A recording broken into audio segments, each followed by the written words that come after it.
Lust is not here to shame you. It is here to show you something about yourself.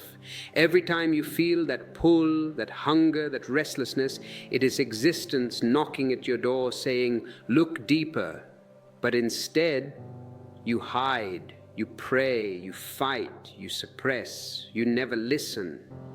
What if I told you that lust is not a curse, but a mirror reflecting the love you have forgotten? Today I will show you that lust is not your downfall, it is your doorway.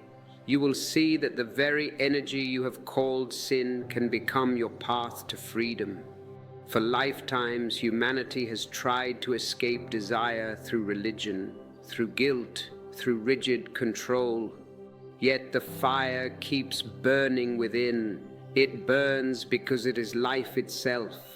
I will teach you how to face that fire without fear. I will teach you how to see lust not as a temptation to resist, but as a lesson to learn.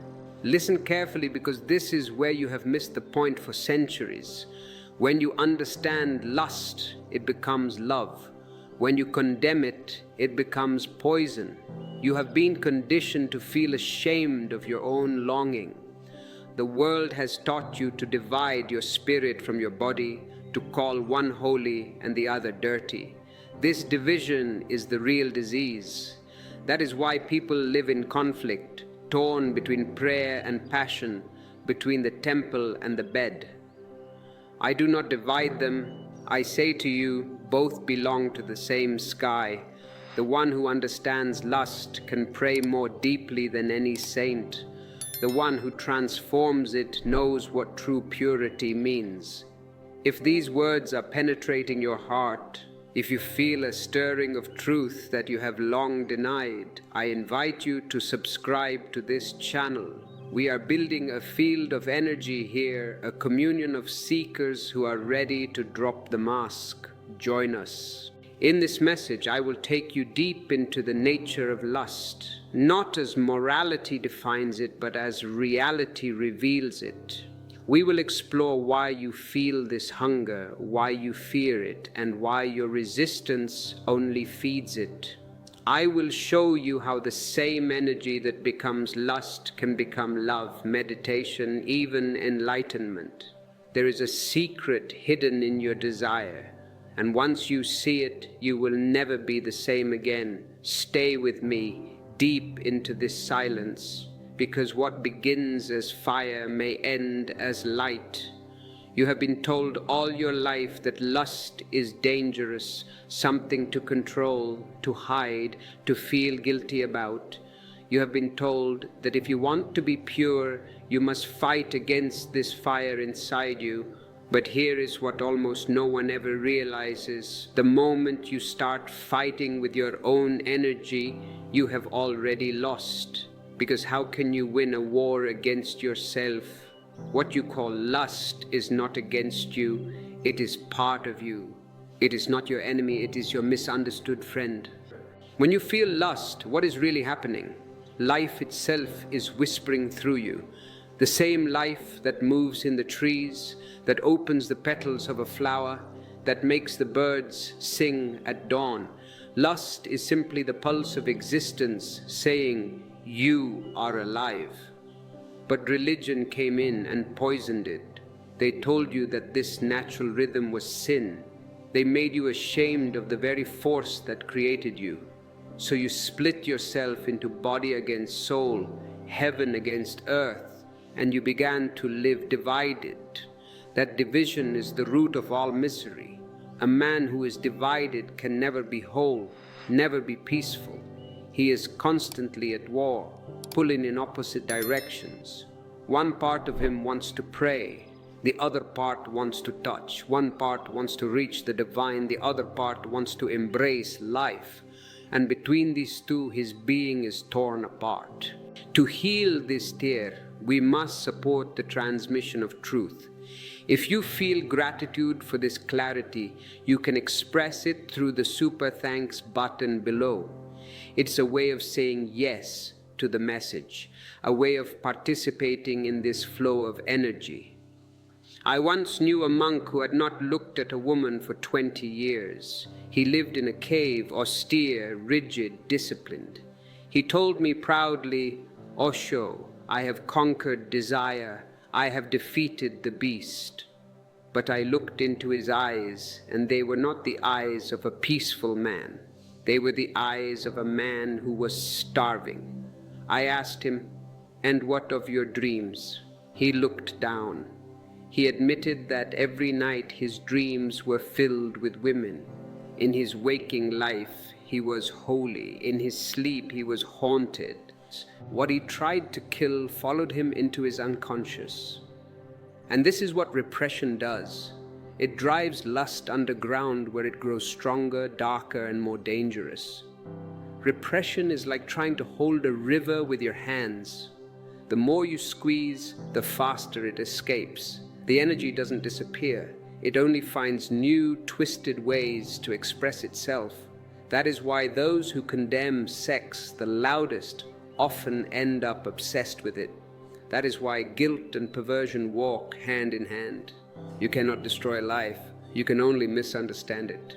Consider the lotus flower. It floats on the water, pristine, beautiful, fragrant. But where does it come from? It grows from the mud. The mud is smelly, dirty, dark. But you do not curse the mud.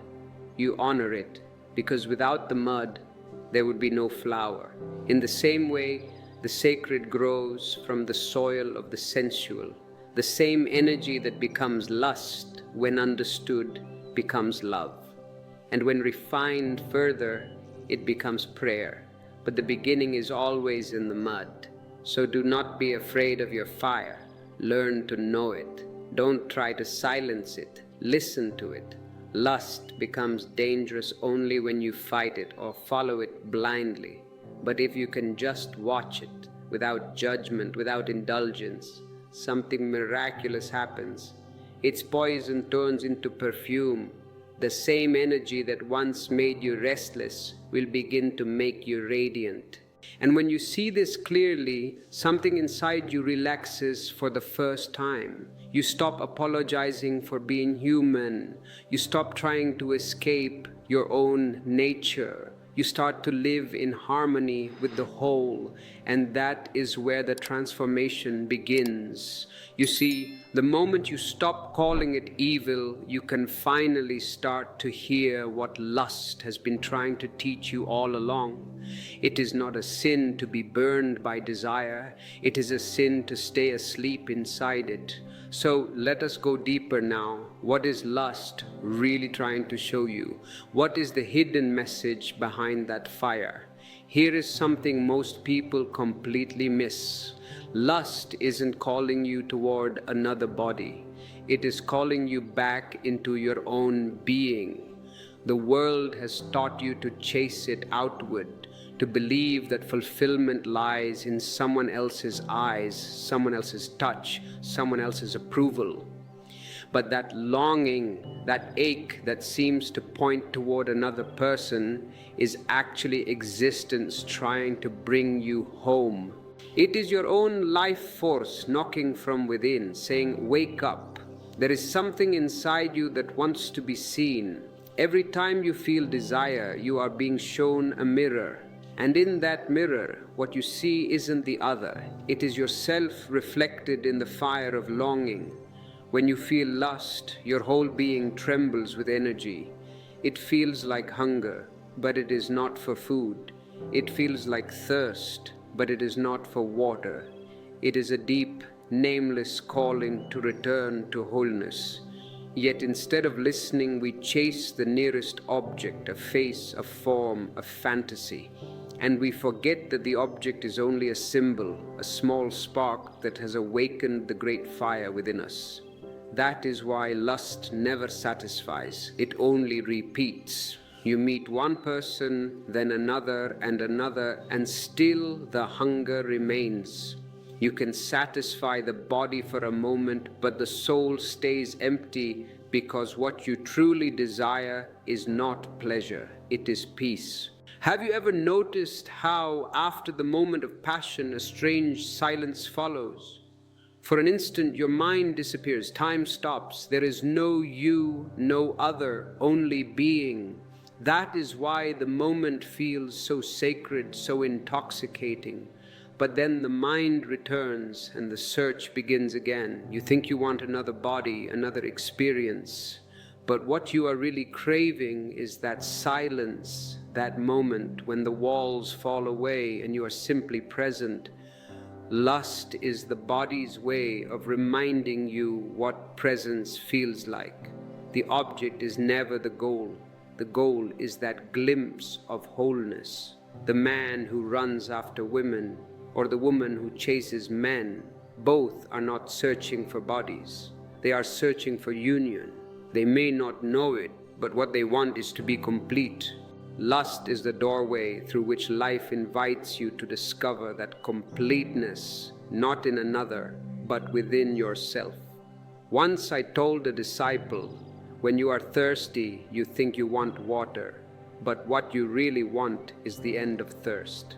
Water is only the path. The destination is peace. The same is true with lust.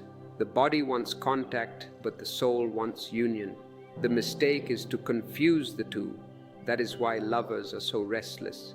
They keep reaching for each other. Yet the distance never disappears because it is an inner distance. Until you bridge that within yourself, no lover can fill it for you. For those of you who wish to bridge this distance and understand the deeper mechanics of your own consciousness, we have compiled many of these teachings into our ebooks. They are maps for your journey. If you feel called to read them, look for the link in the description. Lust is not a curse, it is a compass. It points toward the direction of your forgotten being, but you must look where it points, not where it shines. Imagine a moth drawn to a flame. It mistakes light for possession, and so it burns itself. But the wise one, the seeker, learns to see the flame without being consumed. He lets the fire reveal his reflection, not destroy it. Try this experiment in your own life. The next time desire rises in you, don't rush to satisfy it, and don't rush to condemn it. Just watch. Feel the energy move through your body. Feel the heat, the pulse, the restlessness. Don't give it a name. Don't call it lust. Don't call it love. Just witness it. If you can remain present without acting or judging, you will notice something subtle. The energy begins to transform. It turns from tension into tenderness, from hunger into harmony. What you once called lust becomes meditation. The miracle is that the same energy that drives you outward can also take you inward. When you chase it blindly, you remain a beggar. When you watch it consciously, you become a master. Lust in its purest form is life's invitation to awaken. It is not here to enslave you. It is here to show you that you are already free. And once you see lust as a message, not a mistake, something profound begins to happen. The fear disappears. The shame disappears. You start to move with a new grace because now even your desires become part of your awakening. You begin to see that every emotion, every sensation, every breath is sacred when touched by awareness. So now we have seen what desire is trying to tell you. But awareness must grow, because this same energy that can awaken you can also destroy you if you remain asleep. It is like fire. It can warm your home or it can burn it down. Let us explore this more deeply now. There are two paths that this energy can take: downward into craving or upward into love. What I am about to share might seem strange at first, because the same energy that can make a man blind with desire can also make him radiant with compassion. The difference lies in the direction, downward or upward. It is not about good or bad, right or wrong. It is about awareness. When you are asleep, your energy moves downward. It moves toward indulgence, toward craving, toward the endless repetition of the same hunger. But when you awaken, that same energy begins to rise.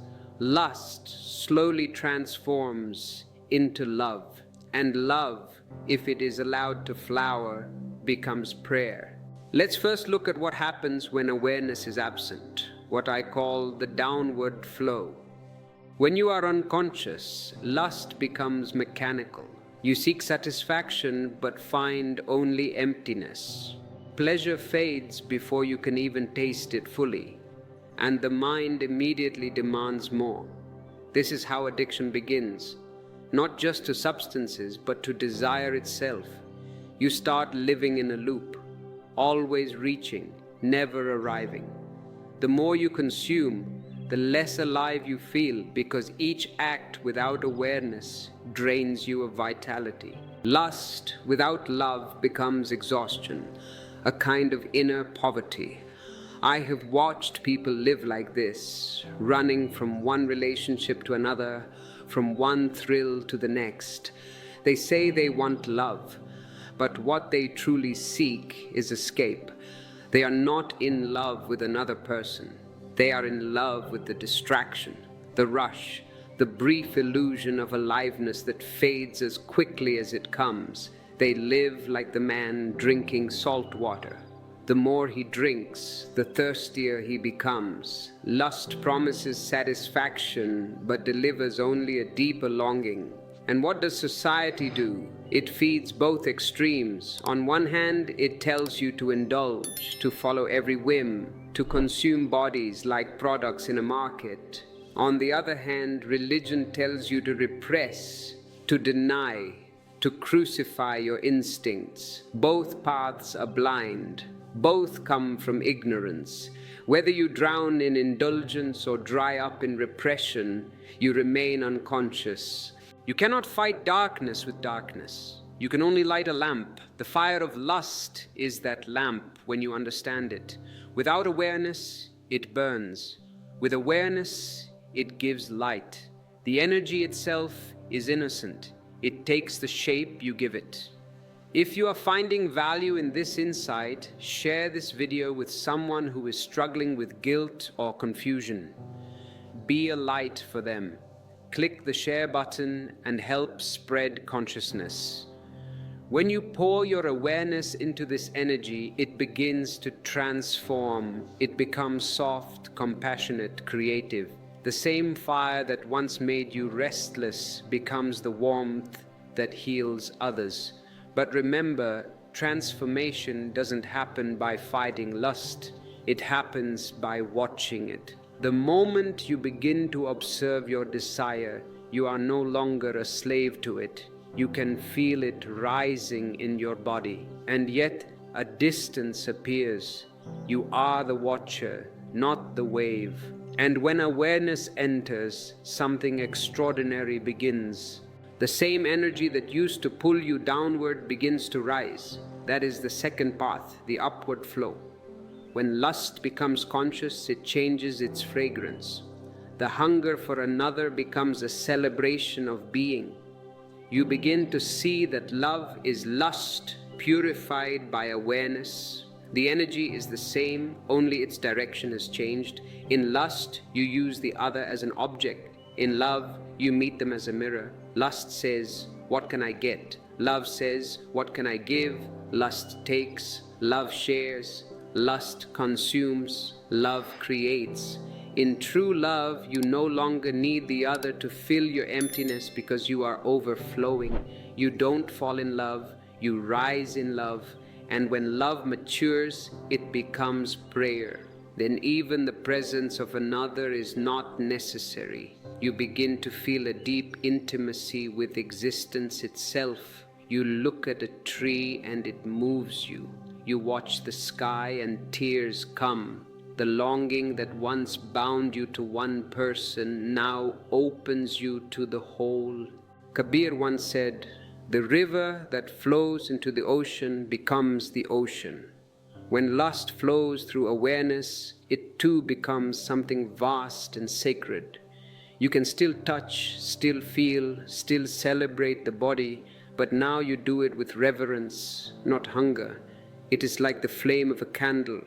When guarded, it gives light to all around. When left wild, it burns the house. Lust without consciousness destroys, but lust touched by awareness illuminates. This transformation is not theoretical, it is experiential. You can taste it the moment you stop running from your own energy.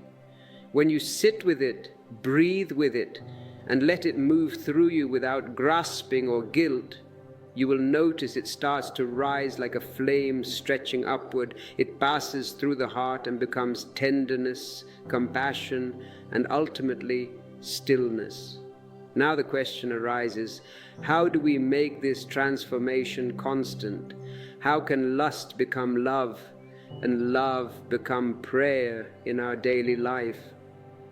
The answer lies in one thing only: awareness. That is the alchemy of consciousness. Let's explore that deeper, how to transform this fire into light, how to turn every moment of desire into meditation. This understanding changes everything, because once you understand the secret of awareness, you realize that there is no need to fight with anything, not even lust. The whole struggle between repression and indulgence disappears because both belong to the unconscious mind. Awareness is a third force. It neither fights nor follows, it simply watches. And in that watchfulness, energy begins to move differently. When you are aware, you can feel desire rising in your body like a wave. You can feel its heat, its pull, its movement, but you remain still like the vast ocean beneath that wave. The moment you watch it without judgment, the energy itself becomes luminous. The fire that once blinded you begins to light your way. Meditation doesn't kill energy, it redirects it. People think spirituality means to turn cold, to become detached, to kill the passions. That is not meditation, that is mutilation. Meditation means to let everything exist in its fullness and yet remain centered in the midst of it. When you bring awareness to any emotion, anger, fear, lust, desire, it begins to lose its heaviness. The cloud dissolves, and the sun that was always behind it begins to shine. That is what I mean when I say transforming fire into light. The transformation is not through discipline, but through understanding.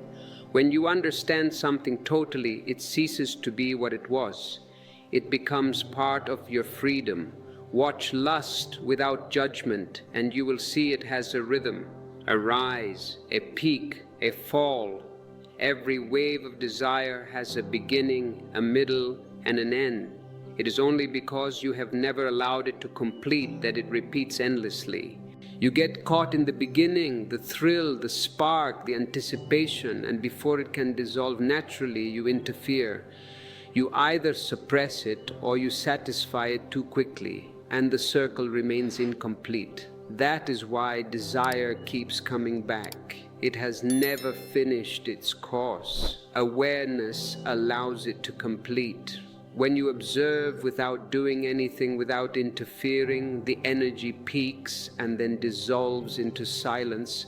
And in that silence there is bliss, not the bliss of satisfaction, but the bliss of freedom. It is like watching smoke clear from a mirror. The mirror was always pure, but you never saw your reflection because of the haze. Lust is that smoke. Awareness is the breath that clears it away. And when the smoke vanishes, what remains is clarity, the reflection of your own being. You realize that nothing was ever wrong with you. Only your vision was clouded. The alchemy of awareness is not a doing, it is a seeing. When you are aware, transformation happens on its own. Just as fire turns cold metal into molten gold, the blacksmith doesn't fight with the metal. He lets the fire do its work. In the same way, When you place your energy into the fire of awareness, it softens, melts, reshapes itself. The raw iron of lust becomes the shining gold of love. And the beauty of this process is that nothing is lost, only refined. But awareness must be total. Partial awareness is still sleep. You cannot just be aware in meditation and then fall back into forgetfulness in life. Awareness must become your fragrance, in your walk, in your speech, in your touch. Then even ordinary acts become sacred. Eating, walking, breathing, everything becomes a form of prayer. Awareness turns the mundane into the miraculous. Before we move into the practical application of this witness consciousness, I want to invite those of you who are truly committed to this path to click the join button. Become a member of this channel. It is a way to stay close to the fire, to support the work, and to deepen your own commitment to awakening. People ask me, "Oh Osho, what do I do when desire arises?" And I say, don't do anything, just see it. Don't label it as good or bad. Don't push it away or chase it. Sit silently with it. Let it move through you like a breeze moves through trees. It comes, it stirs the leaves, and it passes. You are not the breeze. You are the space through which it moves. The moment you remember this, desire loses its grip. And once you can look at lust without fear, you can also look at love without attachment. Then even meditation becomes effortless, because meditation is nothing but total awareness of all that is. You stop choosing, this is divine, that is dirty, this is good, that is bad. You begin to see that everything is one energy dancing in different forms, and that vision is liberation. But when that vision dawns, something even more beautiful starts to happen. A new innocence begins to bloom inside you. You become childlike again, free, playful, spontaneous. The mind that was heavy with guilt and control becomes light as air. Let's go into that now. What happens when lust and love have both been understood? When awareness has purified all fire into light, what remains is innocence, pure and shining like the morning sun. When love has flowered fully and awareness has burned away all confusion, what remains is a quiet innocence, something so pure, so simple that the mind cannot understand it. Only the heart can feel it. In this innocence, you no longer divide yourself between body and soul, between sacred and profane, between God and life. You begin to see that everything is divine. The touch of a hand, the scent of the earth after rain, the warmth of the sun on your face, all of it becomes prayer. Nothing is outside holiness anymore, because there is no longer a division inside you. You have come home. Innocence is not ignorance, it is clarity without conflict. It is the state of a child, but with the depth of a sage. The child is innocent because he does not know. The sage is innocent because he knows, and yet has dropped the burden of knowledge. This is the flowering that happens when lust transforms into love, and love transforms into awareness. You are reborn, fresh, untouched, alive in every moment. You can look at beauty without wanting to possess it. You can touch without any motive. You can love without fear of losing. In innocence, there is no agenda, no anxiety, no reaching, only a gentle overflowing. A man or a woman who has reached this point lives in the world, but is not of it. They move through life like a breeze moves through the forest, touching everything, holding nothing. They give without effort because giving has become their nature. Their love is like the fragrance of a rose. It gives simply because it exists. The rose doesn't decide whom to bless with its scent. It gives to all who pass by, to the saint and to the sinner alike. In the same way, one who has gone beyond lust and love shares their being with all, without preference or possession. When lust disappears, guilt disappears. When love blossoms, fear disappears. When innocence dawns, even the self disappears. There is only life breathing, moving, existing through you. You are no longer the doer, you are the dance itself. This is freedom, not the freedom to choose, but the freedom from choice, from confusion, from all inner division. You are so at ease that even death becomes just another movement in the dance. Have you ever seen a child watching the rain? He is not thinking of shelter, not calculating the weather. He simply opens his hands, his mouth, his eyes, and lets the sky fall upon him. That is innocence. When you can live like that again, open, unprotected, in total trust, you have returned to your original nature. That is enlightenment. You don't have to become holy. You only have to become whole. And when you are whole, holiness radiates through every gesture. The body becomes a temple, not because you decorate it with purity, but because you no longer see it as separate from the divine. The breath that enters you is God's breath. The heartbeat that pulses within you is God's rhythm. You can no longer tell where you end and existence begins because there is no border left to defend. You have surrendered completely, and that surrender is your victory. Freedom is not found by rising above desire. It is found by understanding it so deeply that desire becomes transparent, invisible. You see through it, and beyond it is peace. You are free because there is no one left to fight.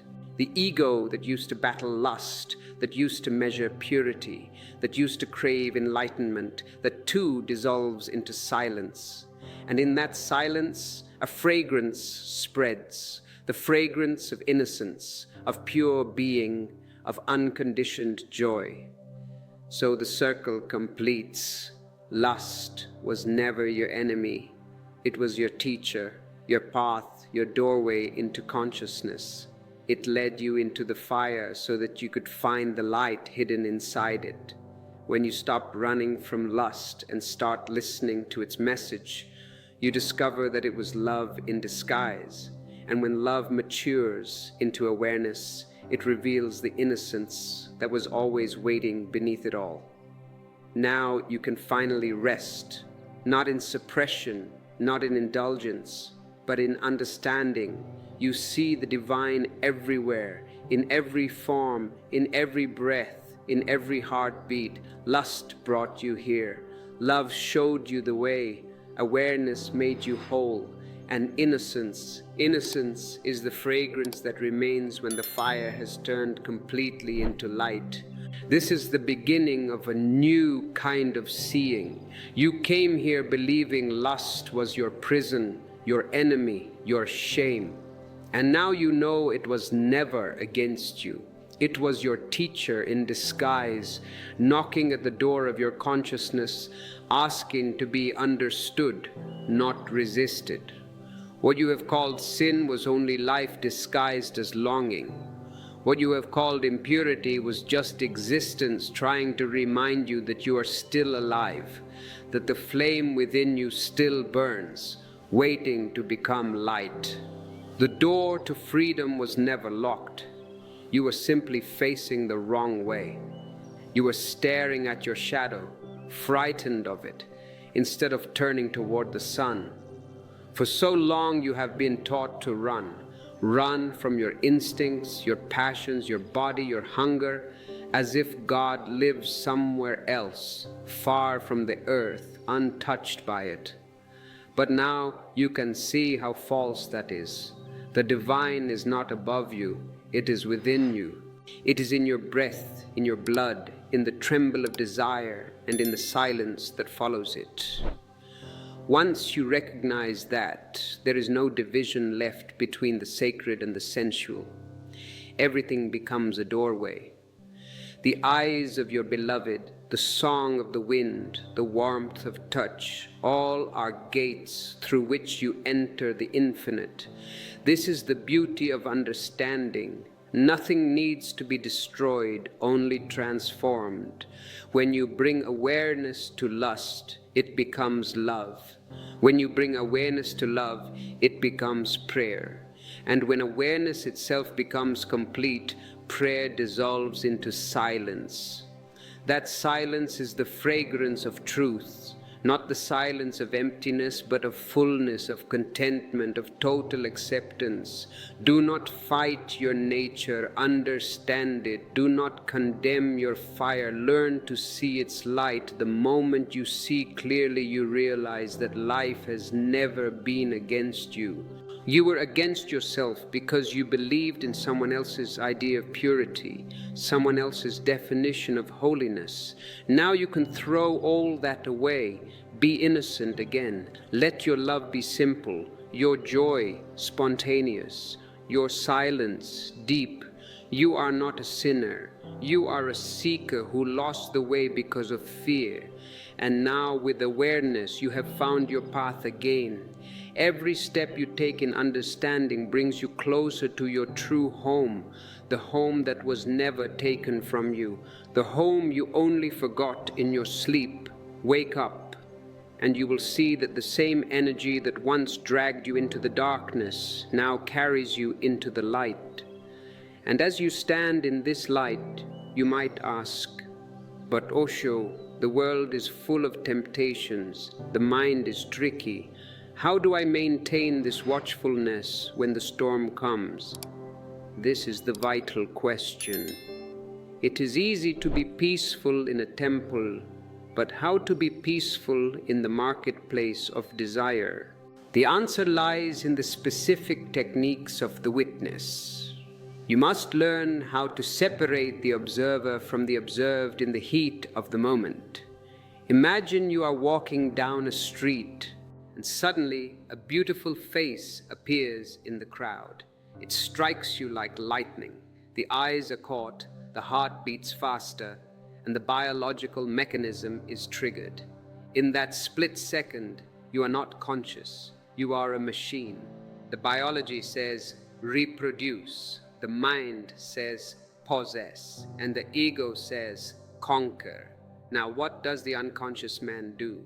He has two choices. If he is a worldly man, a materialist, he follows the face. He turns his head. He starts undressing the person in his mind. He creates a fantasy. He has already moved away from his center and is now chasing a shadow. He is a beggar running after a phantom.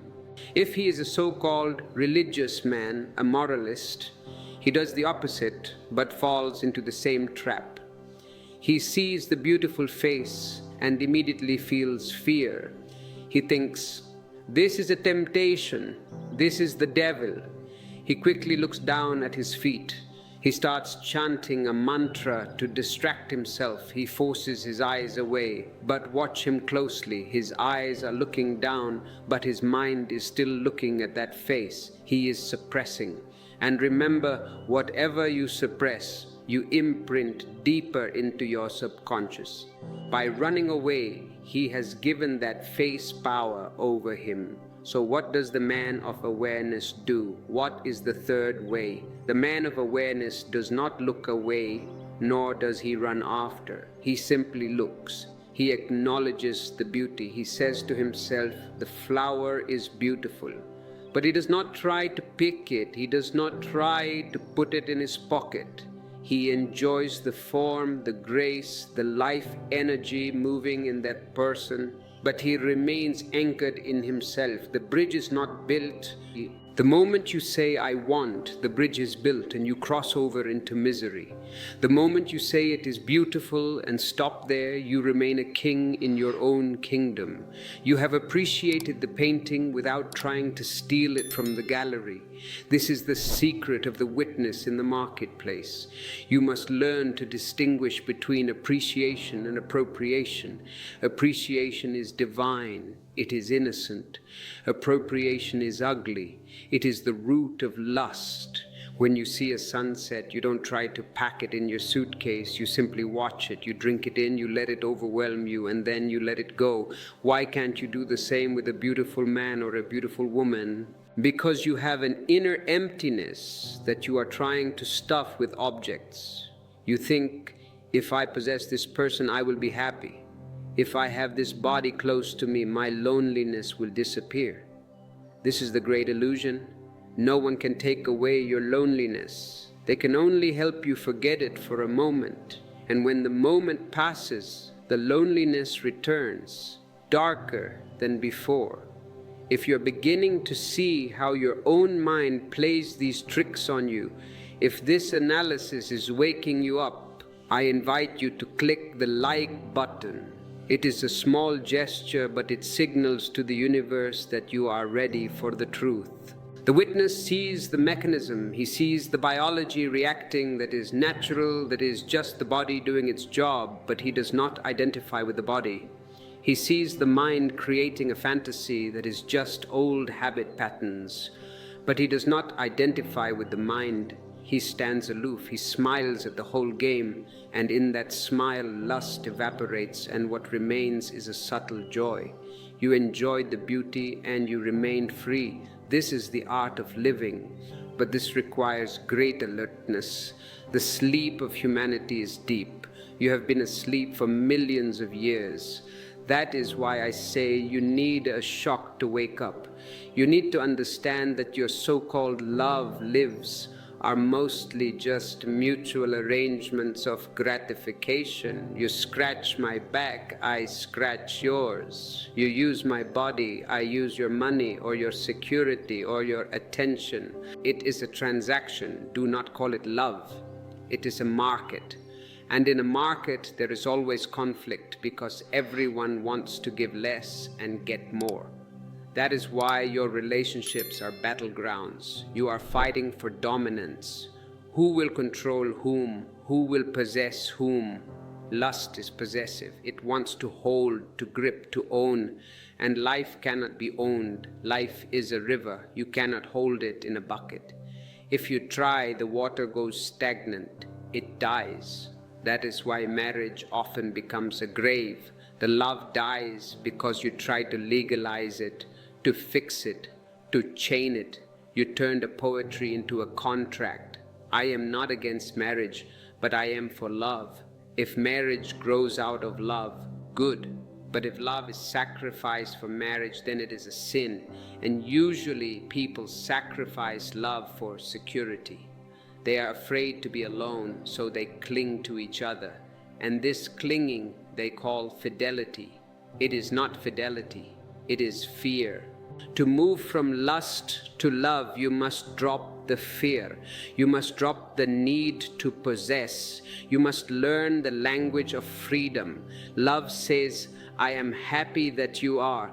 Your existence is enough for me. I don't need you to do anything for me. Just your being is a blessing. When you have this attitude, lust transforms. You no longer look at people as meat, as bodies to be consumed. You look at them as souls, as mysteries to be explored. The other person becomes a door to the divine.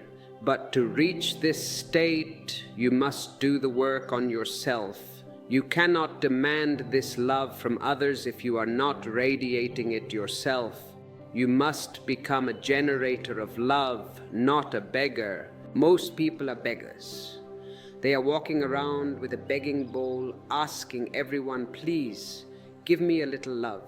Look at me, validate me, tell me I am beautiful. And the tragedy is, they are begging from other beggars. The other person is also holding a bowl, asking you for the same thing. Two beggars cannot make each other rich. They can only make a lot of noise, clashing their bowls together. That is what your arguments, your jealousies, your dramas are, just the clashing of begging bowls. You didn't give me enough. No, you didn't give me enough. Stop begging. Become an emperor. How? By turning inward, by tapping into the source of love that is already flowing within you. It is covered by layers of rock. the rock of repression, the rock of guilt, the rock of conditioning. We have to break these rocks. This is why I speak so much about meditation. Meditation is the drill that breaks the rock. And when the spring is released, you don't need to ask anyone for anything. You have so much that you want to share, you want to give. And when you give love without asking for anything in return, that is the death of lust and the birth of compassion. Compassion is the highest form of love. Lust is the lowest. Compassion is the highest. Lust is for the body, compassion is for the soul. Lust is hot and feverish, compassion is cool and soothing. Lust makes you a slave, compassion makes you a master. But you cannot jump from lust to compassion. There is a ladder, and you cannot skip the steps. The first step is to accept your lust. I repeat, accept it, do not fight it. If you have anger, accept it. If you have sex, accept it. Whatever is there, say yes to it. This yes is very powerful. The moment you say yes to your reality, the conflict ceases. Energy is released. The energy that was being wasted in fighting yourself is now available for transformation. Society teaches you no. Religion teaches you no. 10 commandments. Thou shalt not, thou shalt not. I teach you the only commandment, thou shalt be aware. And in that awareness, say yes to whatsoever is. If you feel sexual, sit with it. Close your eyes. Let the energy vibrate. Don't fantasize. Fantasizing is a leak. It is draining the energy through the mind. Don't touch the body. That is draining the energy through the skin. Just contain it. Let it become a pillar of fire inside. It will feel uncomfortable at first because you are not used to high voltage. You want to discharge it quickly. That is what your sexuality is. A sneeze, tension, tension, tension, then a chew, discharge, and you feel relief. You mistake relief for bliss. Relief is negative. It is just the absence of tension. Bliss is positive. It is the presence of joy. When you discharge energy, you feel relief, but you are empty. When you contain energy and watch it, you feel bliss and you are full. This technique of containment without repression is tantra. It is the secret science of turning base metal into gold. You are the alchemist. Your body is the laboratory. Awareness is the fire. For those of you who want to go deeper into these techniques, who are tired of just listening and want to practice, we have created a series of ebooks that guide you step by step. They are not just books. They are manuals for transformation. You can find them in the description below. Investing in your own consciousness is the only investment that pays dividends forever. Now, understand the connection between lust and death. Why is the urge to reproduce so strong? Because deep down, the body knows it is going to die. The biology is afraid of extinction. It wants to leave a copy of itself before it dissolves. Lust is the fight against death. That is why whenever there is a war or a plague or a great danger, people become very sexual. Soldiers going to the front are obsessed with sex. Why? Because death is close. Life wants to assert itself. But the mystic knows that you are not the body. The body will die, yes. But you were never born, and you will never die. You are the witness of the birth, and you will be the witness of the death. When this knowing settles in your heart, the frantic urgency of lust disappears. You are no longer trying to outrun death. You are eternal. When you don't need to leave a copy, the energy that was going into reproduction can now go into creation. It can go into art, into music, into poetry, into silence. This is what we call sublimation. Freud discovered repression. Tantra discovered sublimation. Repression is ugly. It creates madness. Sublimation is beautiful. It creates Buddhas. But how to sublimate? You don't have to do anything. You just have to bring light into the basement. Have you ever gone into a dark basement? You are afraid. You imagine snakes, ghosts, monsters. But turn on the light. What happens? The darkness doesn't go anywhere. It doesn't run out the door. It simply ceases to exist. Lust is darkness. Awareness is light. You don't have to fight the lust. You just have to switch on the light. And how do you switch on the light? By becoming more conscious in your daily acts. When you walk, know that you are walking. When you eat, know that you are eating. When you listen to me, know that you are listening. Don't be a zombie. Most of you are zombies. You are doing things in a sleep. Wake up. The alarm is ringing. Life is slipping through your fingers like sand. And you are worried about small things. Who looked at you, who didn't look at you. These are childish games. There is a vast ocean of bliss waiting for you, and you are fighting over a drop of dew on the grass. And that drop is evaporating. I am here to call you to the ocean. But the mind will say, but Osho, it is too difficult. I am weak. I say to you, you are not weak. You are just lazy. You have forgotten your strength. You have relied on crutches for so long. The crutch of the priest, the crutch of the politician, the crutch of the partner, that your own legs have gone to sleep. Throw away the crutches. Stand up. It will be shaky at first. You will fall. So what? Fall 100 times, but get up 101 times. That is the only way to learn walking. Do not condemn yourself when you fall. If you get angry or if you get lost in lust again, don't waste time feeling guilty. Guilt is a trick of the ego to keep you in the past. Simply say, okay, I fell. I was unconscious. Now I am conscious again, and move on. Be gentle with yourself. You are a growing seed. A seed needs water, sun, and protection. It doesn't need you to stomp on it and yell, why aren't you a tree yet? Give yourself time. Transformation is a process, not an event, but you must be sincere. You cannot play games with existence. You can fool your wife, you can fool your husband, you can fool the society, but you cannot fool your own energy. It knows. If you are pretending to be celibate but burning inside, that fire will eat you. Be honest. If you are full of desire, admit it. I am full of desire. In that admission, there is dignity, there is truth, and truth liberates. I remember a man who came to me. He was a very respectable man in society, a pillar of the community. He said, Osho, I want to find God. I looked at him and I saw his aura. It was dark with repressed sexuality. I told him, forget about God. First go and find a lover. He was shocked. He said, what are you saying? I am a married man, a religious man. I said, you are a hypocrite.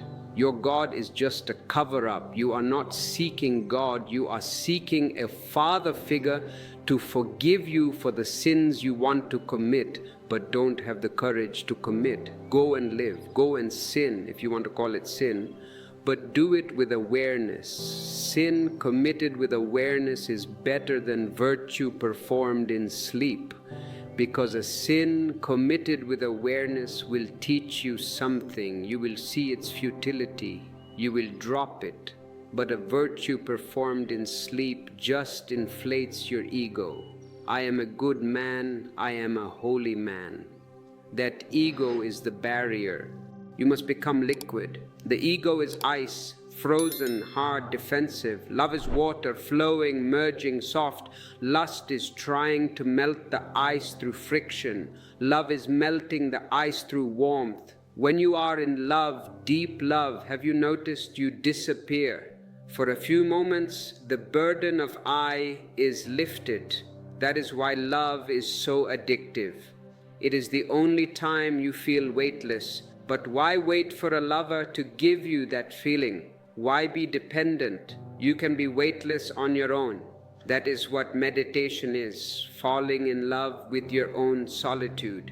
When you are happy in your aloneness, then you can move into a relationship without addiction. Then you don't cling.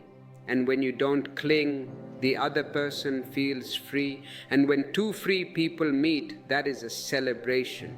That is a dance. It is not a bondage. It is a sharing of overflowing energies.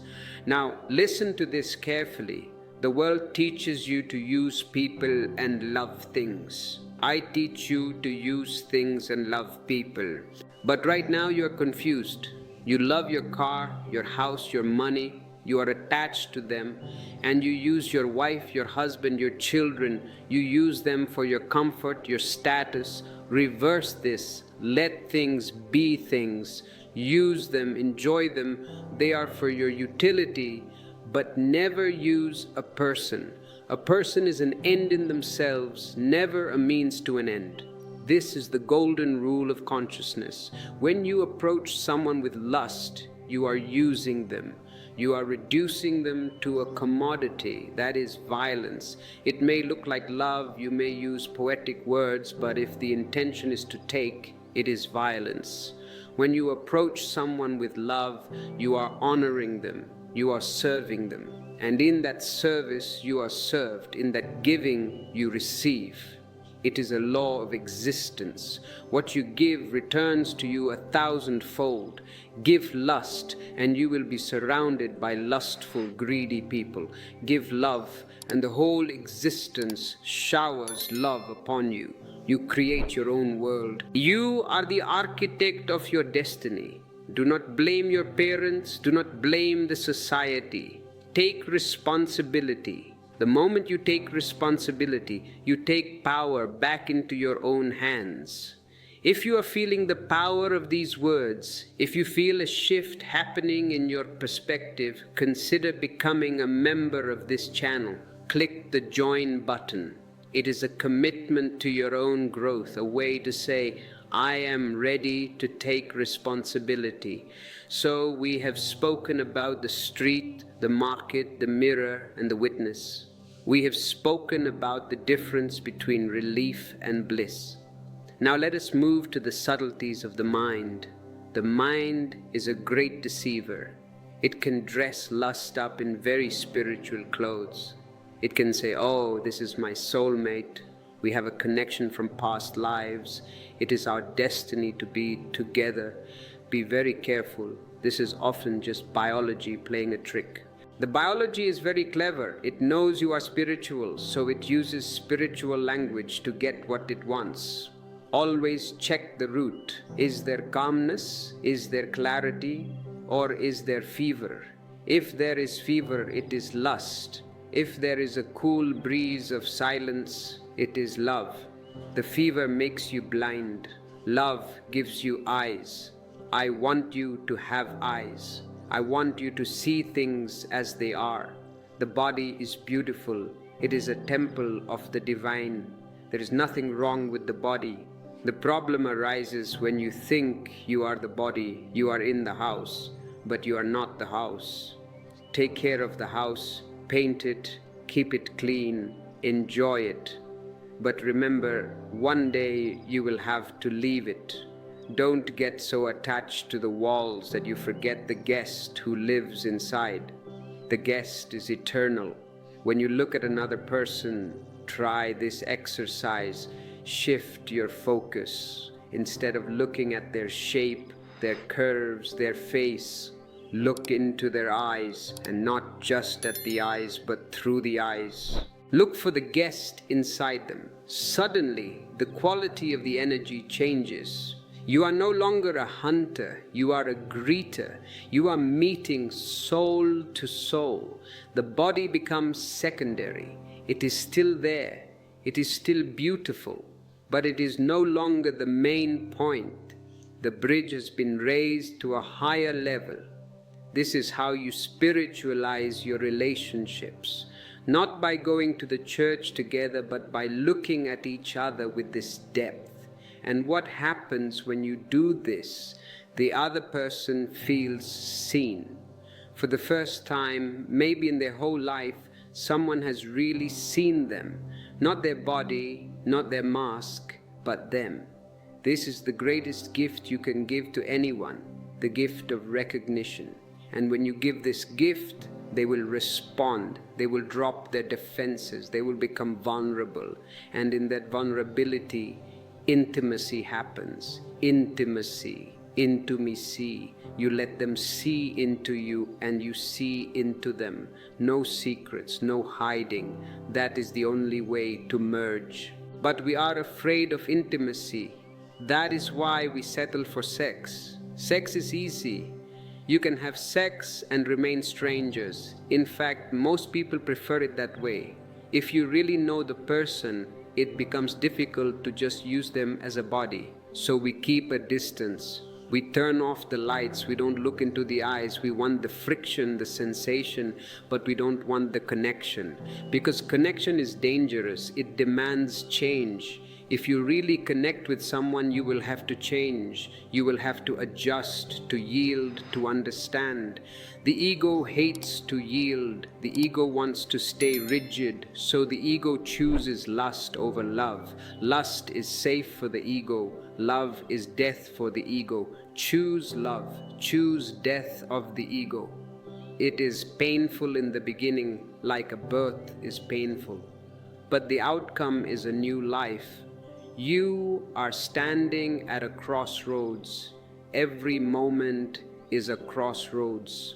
One path goes down into the dark valley of unconscious repetition, the same hunger, the same frustration, the same wheel of samsara. The other path goes up towards the peak of consciousness, fresh air, vast sky, freedom.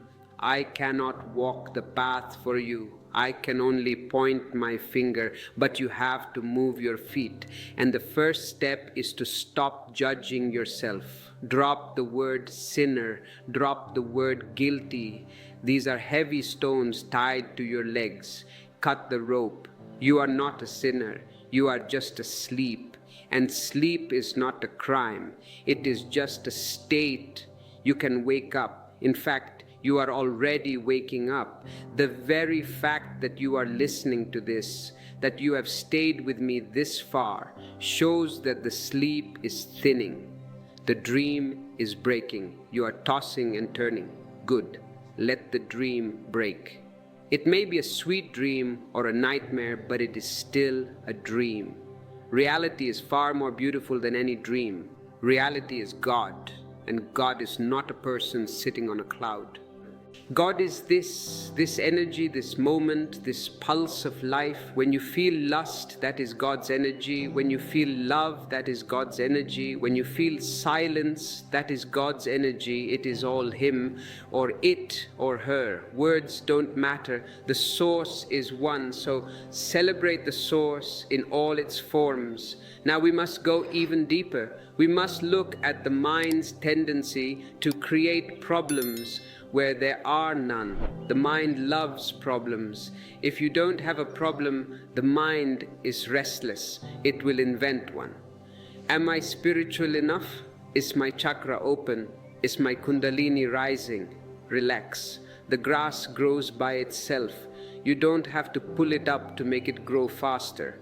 Your spiritual growth is also organic. It happens in its own time. Your job is only to create the climate, the soil, the water, the sun. And what is the climate? Acceptance, awareness, celebration. Create this climate and the seed will sprout. But if you keep digging up the seed every day to see if it has roots, you will kill it. Don't be too analytical. Don't constantly dissect yourself. Today I felt 10% lust and 90% love. This is foolishness. This is the accountant's mind entering the temple. Leave the accountant outside along with your shoes. Inside, just be. Be with whatever comes. Be like a mirror. A mirror doesn't say, I don't like this ugly face, I won't reflect it.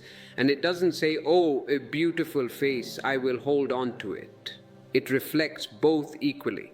And when they pass, the mirror remains empty. This emptiness is your true nature. This emptiness is what I call the no mind. And from this no mind, the fragrance of innocence arises. We spoke of innocence in the beginning. Let us return to it. The child is innocent but ignorant. He will lose his innocence. He has to lose it. It is part of growth. He has to fall into the world, into the mud, into the sins. He has to know lust, anger, greed. He has to get dirty. Why? Because only by getting dirty can he understand the value of being clean. Only by falling can he learn to rise. The innocence I am talking about is the second innocence, the innocence of the sage. He has been through the fire. He knows the darkness. He has not avoided it. He has lived it. He has suffered it, and he has understood it. And through that understanding, he has transcended it. His purity is not the purity of a virgin who has never known a man. His purity is the purity of the ocean that accepts all rivers, clean and dirty, and remains salty and pure. Be like the ocean. Do not be a small pond. A small pond gets dirty easily. A bucket of mud is thrown in and the pond is finished. But throw 1,000,000 buckets of mud into the ocean, what happens? Nothing. The ocean is too vast. Make your consciousness vast, expand. How to expand? By including everything, by rejecting nothing. When you reject lust, you become small. You create a boundary. I am this, but I am not that. When you accept lust, you expand. You say, I am large enough to contain even this fire. And in that vastness, the fire cools down. It becomes light. So the journey is from the small self to the great self, from the drop to the ocean. And the fuel for this journey is the very energy you were afraid of. Use the fuel. Don't throw it away. As we prepare to move into the final phase of this discourse, where we will discuss the ultimate flowering of this energy into superconsciousness, I want to ask you a question. Are you ready to drop the old you, the guilty you, the divided you? If the answer is yes, then you are ready for the next step. The next step is the leap from the psychological to the existential. It is leaving the mind behind completely and entering the world of pure energy.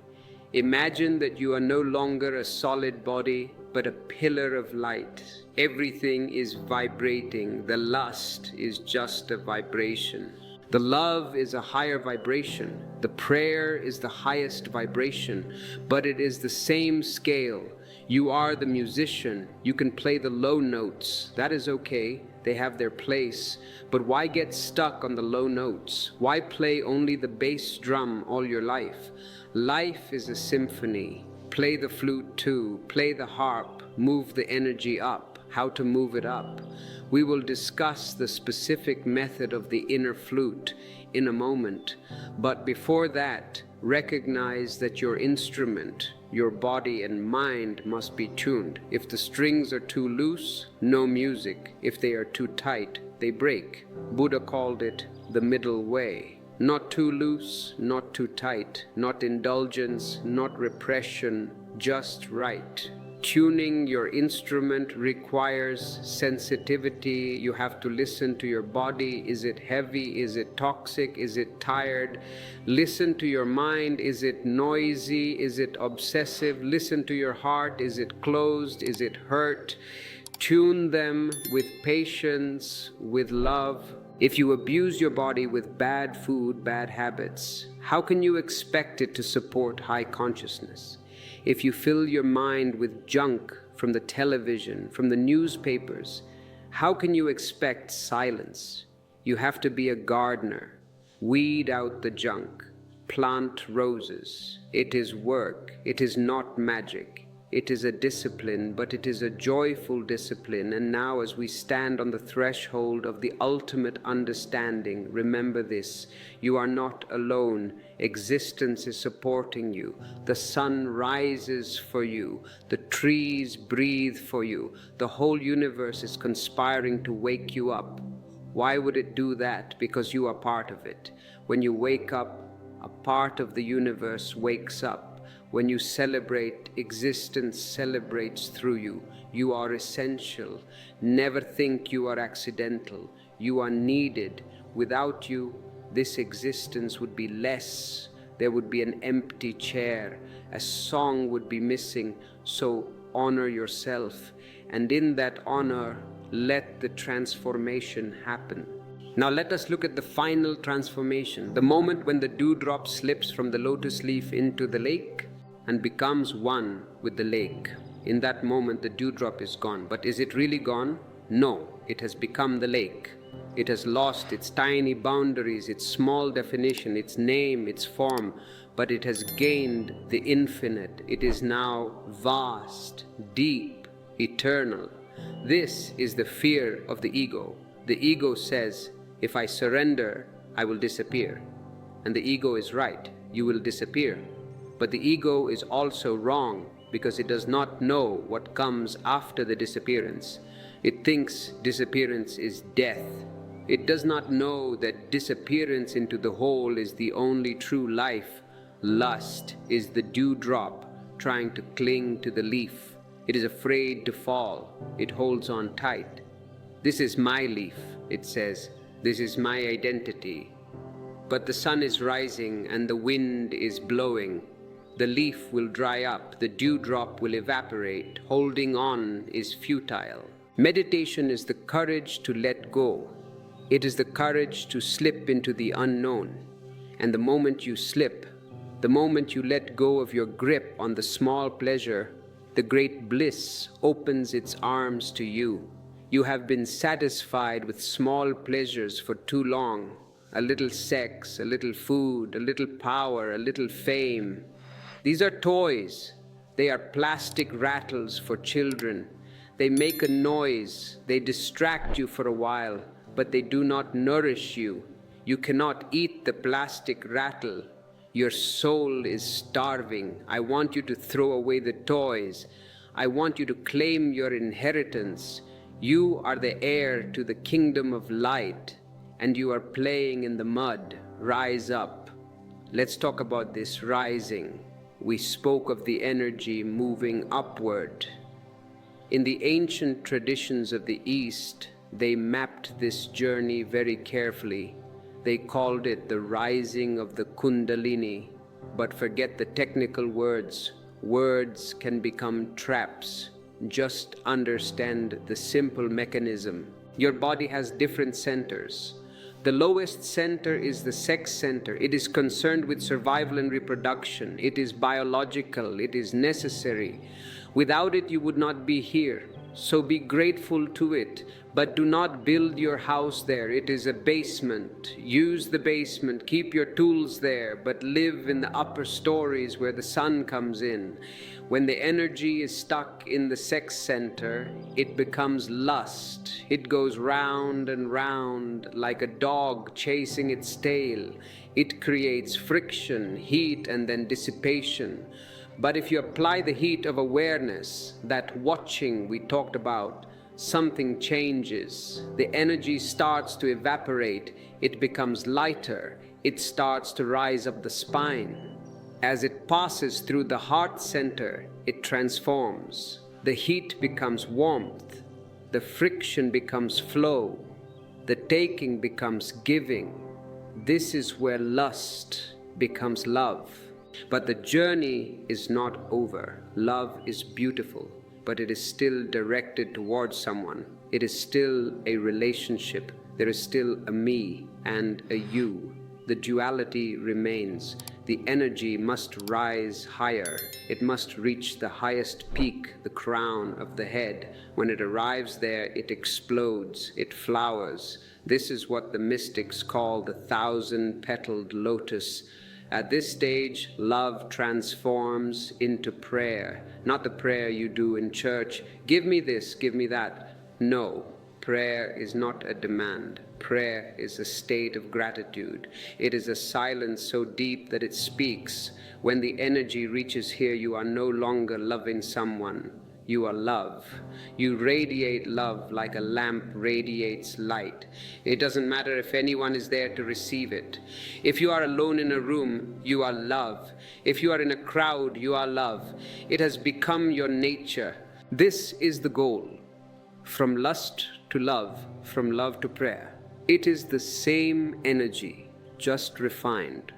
Just as a piece of coal and a diamond are chemically the same, both are carbon. But the coal is black and dirty, and the diamond is radiant and pure. What is the difference? Pressure. The coal has undergone tremendous pressure over millions of years and has become a diamond. Awareness is the pressure. The intensity of your watching is the heat. Put your lust under the pressure of awareness, and it will become a diamond. But you are lazy. You want the diamond, but you don't want the pressure. You want cheap grace. You go to the priest and say, "Bless me, Father," and he sprinkles some water on you, and you think you are transformed. Do not be foolish. Transformation is not cheap. It costs everything. It costs you. You have to pay with your ego. This is why so few people become enlightened. Not because it is difficult, but because the price seems too high. The price is the surrender of your false identity. But I tell you, the thing you are holding on to, this ego, is misery. You are clinging to your chains and crying that you are not free. Drop the chains. But Osho, how to drop? You ask. I try to drop, but it sticks to me. You cannot try to drop it. Trying is also the ego. Who is trying? The ego. The ego is trying to drop the ego. This is like trying to lift yourself up by your own shoelaces. You will only look ridiculous and fall on your face. Don't try. Just see. See the misery of the ego. See the pain of your lust. See the futility of your constant begging. When you see the burning coal in your hand, do you have to try to drop it? Do you need a technique to drop it? Do you consult a scripture on how to drop hot coals? No. The moment you feel the burn, the hand opens. Instantly, it is automatic. The problem is, you don't feel the burn yet. You have become numb. You have taken painkillers, the painkillers of entertainment, of distraction, of hope. Maybe tomorrow will be better. Maybe the next woman will be the right one. Maybe the next job will bring satisfaction. Hope is the strongest painkiller. It keeps you dreaming. I am here to take away your hope. I want to leave you hopeless. Because only when you are totally hopeless, when you realize that nothing in the outside world can save you, will you turn inward. Hopelessness is the turning point. It is the beginning of real religion.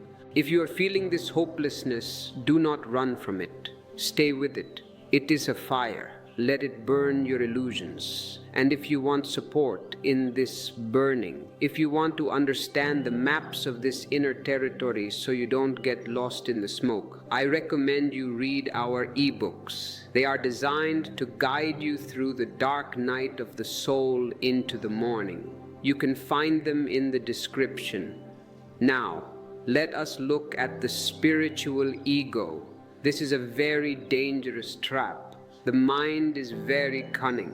If you start meditating, if you start practicing tantra, the mind will say, "Look at me, I am becoming special. I am not like those ordinary people chasing money and sex. I am a seeker, I am spiritual."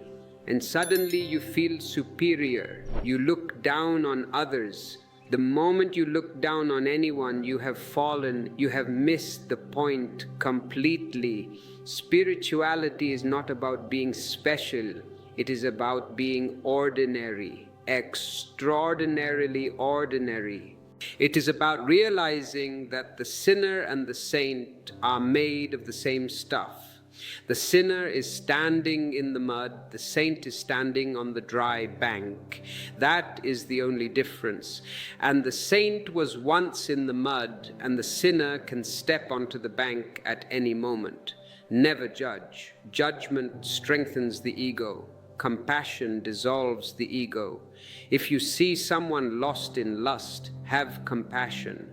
Remember your own days in the darkness. Remember how helpless you felt. Help them if you can, but do not preach. Your presence should be the help.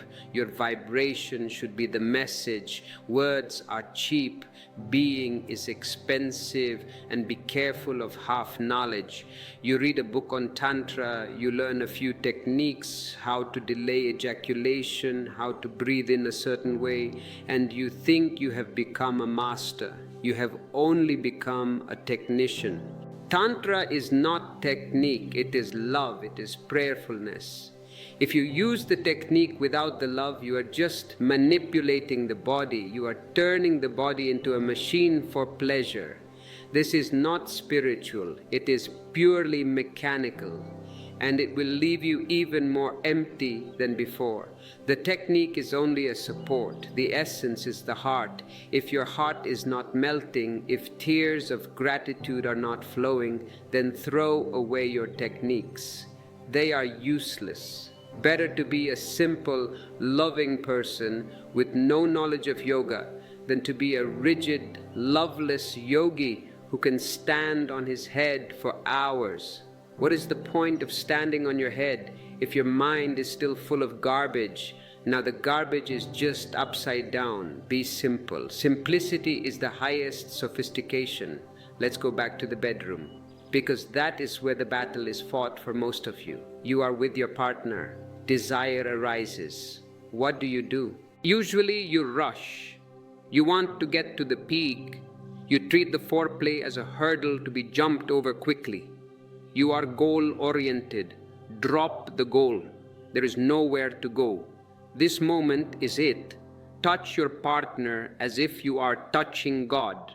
Because you are touching God, God is hiding in that form. If you touch with this reverence, the chemistry of your body changes. Your touch becomes healing. It becomes electric. And slow down. Why are you in such a hurry? The mind is always in a hurry because the mind lives in time. The mind knows that time is running out. But the soul lives in eternity. The soul is never in a hurry. When you slow down, the mind starts to lose interest. The mind cannot handle slowness. It gets bored. And when the mind gets bored and leaves, you are left. Pure consciousness is left. Make love slowly, meditatively. Let it be a dance of energies, not a friction of genitals. Close your eyes. Visualize light flowing between you. Create a circle of energy. You give. The partner receives. The partner gives. You receive. It becomes a circle, a dynamo. And in this circle, you disappear. The I dissolves. The you dissolves. There is only the energy moving. This is what the French call la petite mort, the little death. Why do they call orgasm a little death? Because for a split second, the ego dies, and that split second is so blissful that you chase it again and again for your whole life. But you are chasing the reflection of the moon in the water. You are trying to catch the orgasm. But the bliss is not in the sexual release. The bliss is in the absence of the ego. The sex was just a trigger to kill the ego for a moment. But you can kill the ego without sex. That is what meditation is. Meditation is the big death. It is dying while you are still alive. You die to the past. You die to the future. You die to your image. And you are reborn into the eternal now. If you can be in this big death, then sex becomes unnecessary. It falls away like dry leaves from a tree. You don't renounce it, it renounces you. But until that happens, Do not force it. Use the sex. Use it as a stepping stone. Step on it and go beyond. Do not build your house on the bridge. The bridge is for crossing, not for living. Most of you are living on the bridge. You have set up your tents, your shops, your whole civilization on the bridge of sex, and you are blocking the traffic. Move on. The other shore is waiting. The other shore is the shore of superconsciousness. There the duality ends. There the lover and the beloved become one. There the seeker and the sought become one. This oneness is the ultimate hunger of humanity. All your desires, all your ambitions are just distorted forms of this one desire, the desire to be one with the whole. The alcoholic drinks because he wants to forget the burden of separation. The drug addict takes drugs because he wants to break the walls of the mind. The workaholic works because he wants to drown himself in activity. Everyone is trying to escape the prison of the separate self. But these are wrong methods. They only give temporary relief, and the hangover is terrible. Meditation gives you the permanent solution.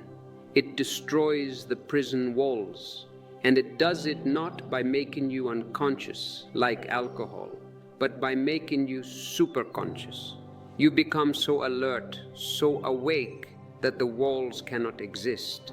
Darkness cannot exist in the presence of the sun. If you are feeling a resonance with these words, if you feel the walls shaking a little, then support this channel. Click the super thanks button. It is a way of pouring fuel on your own fire. It is an act of saying, I value this truth. Now let me tell you a story. There was a great king. He had everything. Palaces, gold, wives, power. But he was miserable. He could not sleep. He was constantly anxious. He went to all the doctors, all the philosophers, but nothing helped. Finally, he heard of a Sufi mystic who lived in the forest. The king went to him. The mystic was sitting under a tree, laughing. He was wearing rags. He had nothing, but he was laughing uproariously. The king was annoyed. He said, "Why are you laughing? I am the king. I have everything, and I am miserable. You have nothing, and you are laughing. Are you mad?" The mystic looked at the king and said, "Yes, I am mad. I am mad with joy. And you are sane. You are sane with misery. Keep your sanity, my friend. I prefer my madness." The king fell at his feet. He said, "Teach me this madness. I am ready to give my whole kingdom for it." The mystic said, "The kingdom is the problem. You think you own it. Drop the ownership. You can live in the palace, you can sit on the throne, but know that it does not belong to you. You are just an actor playing the role of a king. If you can play the role without identifying with it, you will be as happy as I am." The king understood. It was a click, just a shift in perspective. He went back to the palace. He still ruled, he still lived in luxury, but he was no longer heavy. He was playing, he was acting. This is the secret. Play. Life is a play, it is a lila, a divine game. Don't take it so seriously. Seriousness is a disease. Seriousness is the cancer of the soul. Lust is very serious. Watch a man chasing a woman. He is deadly serious. He looks like he is going to war. Watch a man counting his money. He is serious. But look at a child playing, look at a meditator dancing. They are not serious. They are sincere, but not serious. Be sincere in your search, but be playful in your spirit. Laugh at your lust. Laugh at your failures. Laughter breaks the crystallization of the ego. If you can laugh at your own sexual urge, suddenly it loses its hypnotic power. You see the absurdity of it. You see the biology pulling the strings, and you, the conscious soul, watching the puppet show, and in that laughter, transcendence happens. I want you to become laughing Buddhas. not stone statues sitting in museums with frozen smiles, but living, breathing, laughing Buddhas. Laugh your way to God. It is the shortest path. The churches have made God very serious. Long faces, sad eyes, suffering, guilt. They say Jesus never laughed. I don't believe it. If Jesus never laughed, he could not be a Christ. A man who knows the ultimate truth must laugh because he sees the cosmic joke. He sees that everyone is searching for what they already have. Everyone is running around looking for their glasses, and the glasses are sitting on their own nose. Is it not funny? You are searching for bliss, and you are made of bliss. You are searching for God, and you are God. Wake up to the joke. And when you wake up, help others to wake up, not by shaking them violently, but by your laughter, by your light, by your love. Share this video, share the joke.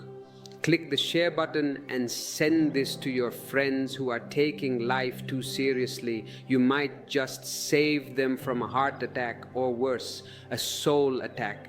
Now we must address the issue of time. The mind says, okay, Osho, I understand. I will do this tomorrow. I will start being aware when I retire. Right now, I am too busy.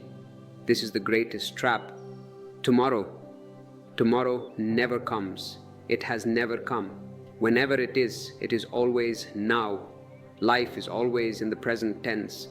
If you cannot be aware now, you will never be aware, because your tomorrow will be just a repetition of your today. You are creating your future in this very moment. If you are unconscious now, you are sowing the seeds of unconsciousness for the future. Do not postpone. Postponement is suicidal. If you feel the fire of lust, use it now. Close your eyes now. Watch it now. Transform it now. Why wait? Are you waiting for death? Death will come for sure. But death does not transform you. If you die unconscious, you will be born unconscious. You will be put back into the same school, in the same grade, to learn the same lesson. How many lifetimes have you spent in this grade? Are you not tired of the same syllabus, the same jealousies, the same fights, the same heartbreaks? Graduate, the door is open, the teacher is here, the method is available. All that is missing is your decision. Decide in this moment, decide. I will not live as a robot anymore. I will take the reins of my life into my own hands. I will follow the energy upwards. This decision is the birth of the soul. Before this decision, you are just a possibility, a potential. After this decision, you become a reality. The path from lust to superconsciousness is the path of becoming real.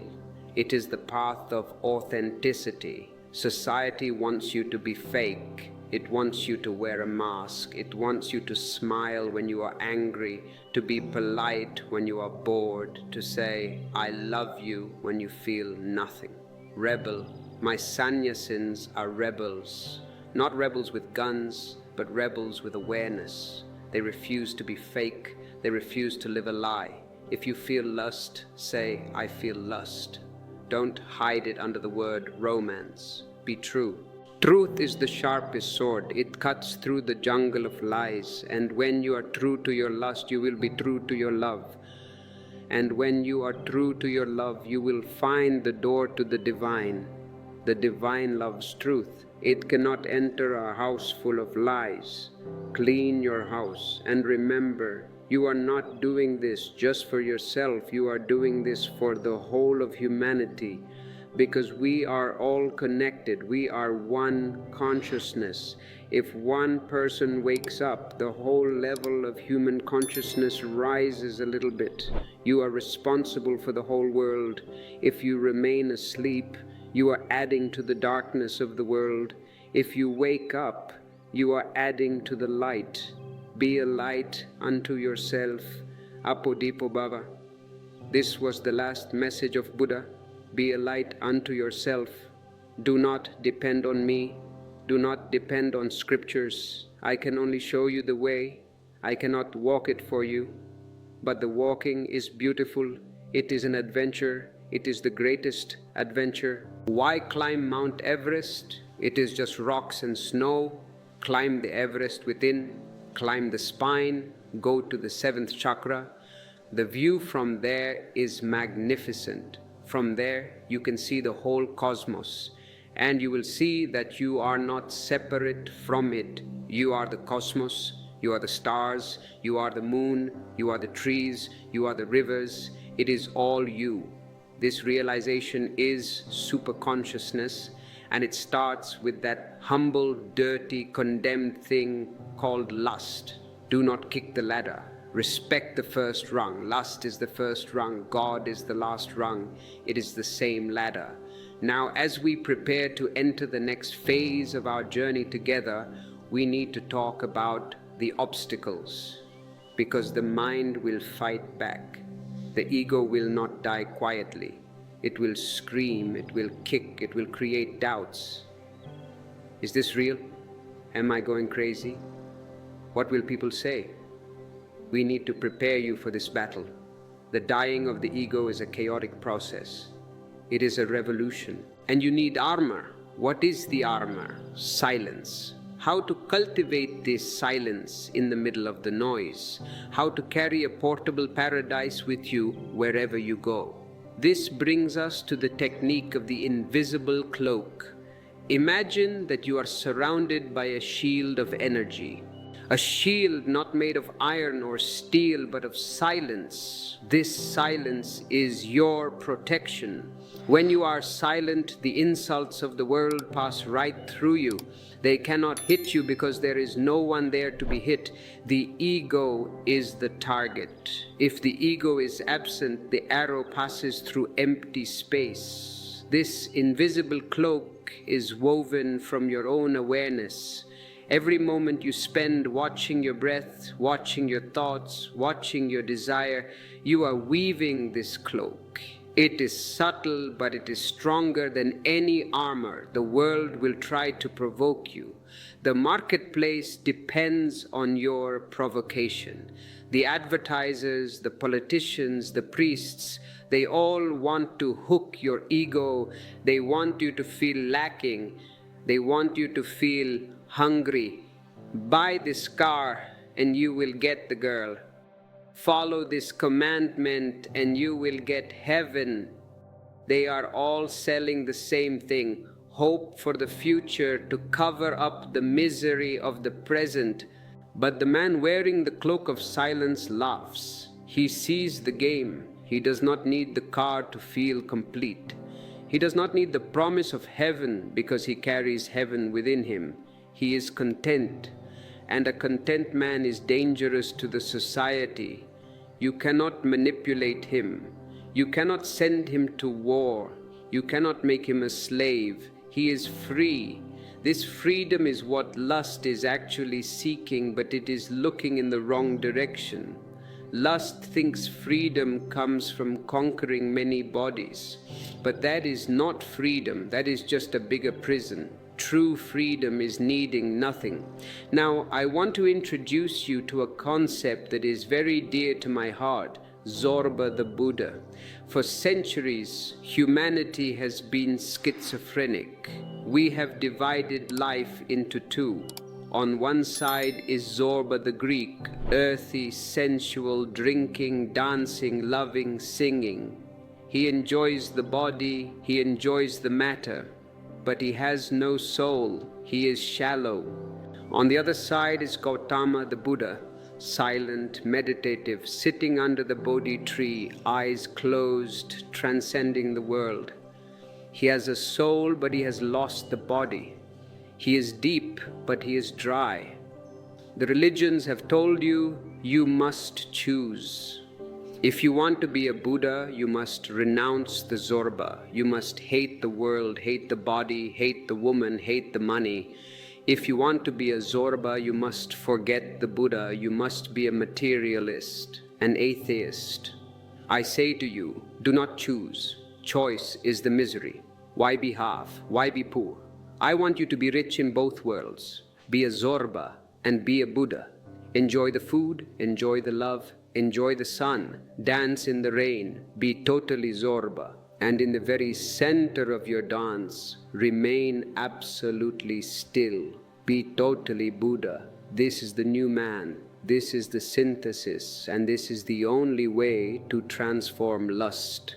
If you are only Zorba, lust remains lust. It never evolves. You just eat, sleep, and reproduce like an animal. If you are only Buddha in the old sense, you repress lust. You sit on a volcano, afraid it will erupt. You are tense. But if you are Zorba, the Buddha, you allow the energy of lust to dance, but you bring the light of awareness into the dance. You make love, but you make it with meditation. You eat, but you eat with gratitude. The Zorba provides the energy. The Buddha provides the direction. The Zorba is the fuel. The Buddha is the light. When you bring these two together, you are whole. And holiness is nothing but wholeness. So do not run away to the Himalayas. The Himalayas are here. Your body is the mountain. Your spine is the peak. Climb it while you are living your ordinary life. People ask me, Osho, can I meditate while I am working in the office? Can I meditate while I am driving? I say, that is the only place to meditate. If you can only meditate in a silent cave, your meditation is very fragile. A mosquito can destroy it. A noise can destroy it. Real meditation is like a sword that is tempered in fire. It is tested in the marketplace. When your boss is shouting at you and you feel the anger rising, that is the moment. Watch the anger, feel the heat, but don't become the anger, remain the witness. Smile. If you can smile, then you have passed the test. You are becoming a master. And it is the same with lust. When the biological urge is strong, when the hormones are screaming, that is the moment. Don't suppress, don't indulge. Watch, ride the wave, surfing. Have you seen surfers? The wave is huge, dangerous, it can crush them. But they use the energy of the wave to glide. They don't fight the wave. They become one with it, yet they remain balanced. Be a surfer of your own energy. Lust is a big wave. Use it. It can take you to the shore of enlightenment. But to be a surfer, you need balance. And balance comes from the center. You must find your center. Where is your center? It is below the navel, 2 inches below. The Japanese call it hara. It is the source of life. When you were in your mother's womb, you were connected from there. Whenever you feel afraid or lustful or angry, bring your attention to the hara. Breathe into your belly. Forget the head. The head is the troublemaker. The belly is the peacemaker. Move your consciousness down from the storm of the mind to the silence of the belly. Suddenly, you will feel grounded. The lust will lose its frantic quality. It will become a calm power. This grounding is essential. Without it, spiritual energy can make you crazy. You see many so-called spiritual people who are ungrounded. They talk about high things, but they cannot manage their own lives. They are flighty. I want you to be rooted in the earth with branches reaching to the stars. If you find this teaching of Zorba the Buddha liberating, if it gives you permission to finally be yourself, both human and divine, then consider joining our community. Click the join button. It is a place for those who refuse to split themselves in two. Now let us address the leakage of energy. You have a finite amount of energy each day, but you waste it. You leak it everywhere. Unnecessary talking, leakage, unnecessary thinking, leakage, muscle tension, leakage, holding grudges, leakage, and the biggest leakage, fantasizing. You are sitting in a chair, but in your mind you are fighting with your boss, or you are having sex with a movie star, or you are winning the lottery, The body is sitting, but the energy is running a marathon. That is why you are exhausted. You haven't done anything physically, but you are tired. Your mind has been working overtime for no reason. To transform lust into light, you need to save this energy. You need to plug the leaks. Practice silence. Not just external silence, but internal silence. When you walk, just walk. Don't talk to yourself. When you look, just look. Don't label. If you can stop this inner chatter, you will save a tremendous amount of energy. And this saved energy will naturally start rising. You don't have to push it. It works on the principle of a thermometer. When the heat increases, the mercury rises. When your energy level increases, your consciousness rises. You don't have to make it rise. You just have to stop wasting it.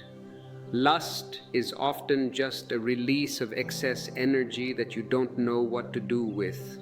You feel full, you feel tense, so you throw it out. But if you knew how to circulate that energy, how to move it up, you would not want to throw it out. You would want to keep it. It is your treasure. This circulation is the microcosmic orbit of the Taoists. It is the circle of light. Imagine the energy flowing up your spine on the inhale and down the front of your body on the exhale. A continuous circle, no beginning, no end. If you do this while making love, sex becomes non-ejaculatory. It becomes a valley orgasm. It can last for hours, and you come out of it not depleted but energized. You feel nourished. We go into the specifics of these Taoist and Tantric techniques in our advanced ebooks. They are practical guides to energy management. Check the description if you are ready to stop leaking and start accumulating. But remember, technique is secondary, love is primary. If you treat your partner as a machine to help you circulate energy, you have missed again. You are back to using. Never forget the person. The person is the divine in form. Bow to the God in your partner. Bow to the goddess. When you approach sex with the attitude of worship, it ceases to be sex. It becomes a sacrament. In the old temples of India, like Khajuraho, the outer walls are covered with sculptures of people making love. Beautiful, unashamed, ecstatic. Why? The modern mind thinks it is pornography. The modern mind is sick. The ancient seers knew better. They placed these statues on the outer walls to say, you must pass through this. You must understand this. Do not condemn it. Look at it, live it, understand it, and then enter the temple. Inside the temple, there are no sexual statues. Inside, there is emptiness, the deity. But you cannot enter the inside without passing the outside. You cannot reach the super consciousness without understanding the biological consciousness. Do not be a hypocrite. Do not sneak into the temple through the back door while pretending you have no body. Enter through the front door. Acknowledge your humanity and then transcend it. This transcendence brings us to the topic of aloneness. Most people are terrified of being alone. They feel lonely. Loneliness is negative. It means you are missing the other. It is a state of lack. I am empty. I need someone to fill me. Aloneness is positive. It means you are present to yourself. It is a state of fullness. I am overflowing. I don't need anyone, but I can share. Lust is the flight from loneliness. Meditation is the journey to aloneness. When you are truly alone, you are all one. You are one with the universe. The boundaries dissolve. Practice this aloneness. Take time every day to disconnect. No phone, no people, no book, no distraction. Just you and the universe. It will be scary at first. The demons of your mind will surface. The repressed lust will surface. The anger will surface. Let them. Sit like a rock. Let the storm rage around you. Do not move. Eventually the storm will run out of energy. The clouds will clear and you will see the blue sky of your own nature. This blue sky is witness consciousness, Sakshi. You are the sky, the clouds come and go. Lust is a cloud, anger is a cloud, sadness is a cloud, but the sky is never stained by the clouds. The sky remains pure. You are already pure. You don't have to become pure. You just have to realize that you are the sky, not the cloud. This shift in identity is the whole work. I am not this body. I am not this mind. I am not this emotion. I am the watcher. Repeat this, feel this, live this. And suddenly the grip of lust is broken. How can lust grip the sky? It can only grip the body, but you are not the body. You have liberated yourself. And in this liberation, a great laughter arises. You laugh at your own stupidity. My God, for millions of lives I have been chasing shadows, crying over spilled milk when I was the emperor all along. This laughter is the sound of enlightenment. It is not a serious achievement. It is a cosmic joke. I want you to get the joke. Now let's talk about the return to the marketplace. After you have realized this, do you have to stay in the cave? No. The Zen masters have a series of pictures called the 10 Bulls. It depicts the search for truth. In the beginning, the man is searching for the bull, the truth. Then he finds the footprints. Then he sees the bull. Then he catches the bull.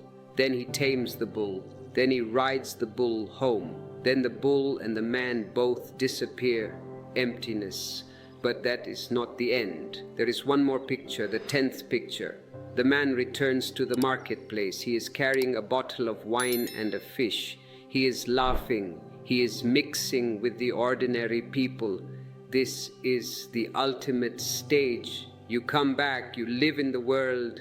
You may even have a lover, a family, a job, but you are different. You are in the world, but not of it. You are like a lotus leaf in the water, submerged, but the water does not touch it. You can make love, but the lust does not touch you. You can make money, but the greed does not touch you. You are untouchable. This is the goal. Not escape, but transformation. Not renunciation, but celebration. Celebrate your body. It is a gift. Celebrate your energy. It is a gift. Celebrate your consciousness. It is a gift. Don't be a sour saint. Be a sweet sinner who has become awake. I prefer a conscious sinner to an unconscious saint. The conscious sinner has depth. He has humility. He knows the darkness. The unconscious saint is shallow. He is just following rules. He is afraid. If I look at a woman, I might fall. What kind of holiness is this that falls so easily? It is made of cardboard. True holiness is unshakable. You can put it in the fire and it will not burn. It will only shine brighter. Be that gold. And remember, the fire of lust is the furnace that makes you gold. Do not put out the fire. Use it. If you are feeling the heat of this truth, if you are feeling the alchemy working in you right now, then express that energy. Share this video. Leave a comment below saying, I am ready to be gold. Declare it to the universe. Your word has power. When you declare something, you set a direction. Now we must look at the nature of beauty. Why does lust arise? Because you see beauty, a beautiful face, a beautiful form. But what is beauty? Is it in the object? Or is it in your projection? If beauty was in the object, everyone would agree. But one man thinks a woman is beautiful, another thinks she is ordinary. So beauty is in the eye of the beholder. But deeper than that, beauty is a glimpse of the divine. When you see a beautiful sunset or a beautiful face, for a moment your ego stops. You are stunned. In that gap, the divine shines through. You mistake the window for the light. The beautiful person is just a window. The light is God. Enjoy the window, but don't worship the window. Worship the light. When you understand this, you become free from the person. You can love them, but you don't need to possess them. You know that the beauty you see in them is actually a reflection of your own inner beauty. You see the world not as it is, but as you are. If you are lustful, you see a world of meat. If you are loving, you see a world of souls. If you are enlightened, you see a world of light. Change your eyes and you change the world. This is the magic. You don't have to change the world. You don't have to change your wife, your husband, your boss. Just change your vision. Clean the mirror. And how to clean it? Meditation. Every day, wash your eyes with silence. Just 20 minutes. Sit. Do nothing. Let the dust settle. Then open your eyes. The world will look new. The colors will be brighter. The trees will be greener. Even the traffic noise will sound like music. This freshness is innocence. We are coming full circle to innocence. The innocent man is not stupid. He is wise, but he does not carry the burden of his wisdom. He is light. Lust is heavy. Love is light. Lust drags you down, gravity. Love pulls you up, grace. Move from gravity to grace. It is possible. It is your birthright. Do not listen to the pessimists who say, human nature cannot be changed. Men will always be dogs. This is nonsense. Human nature is not fixed. It is fluid. It is evolving. You are an evolution in progress. You are a bridge between the animal and the divine. Don't stop on the bridge. Keep moving. The animal is your past. The divine is your future. You are the present tense, the tension between the two.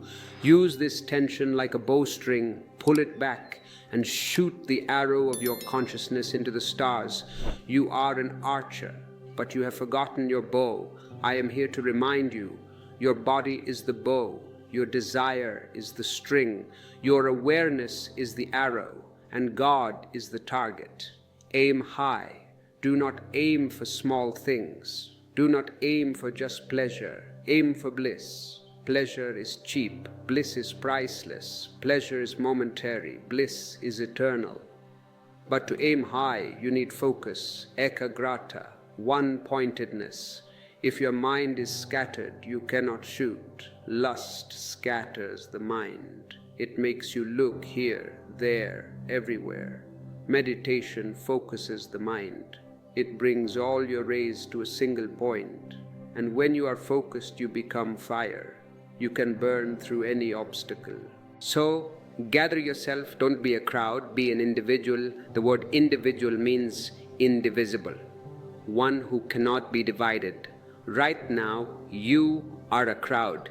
Many voices inside you. Make them one. Let there be one master in the house. You, the witness.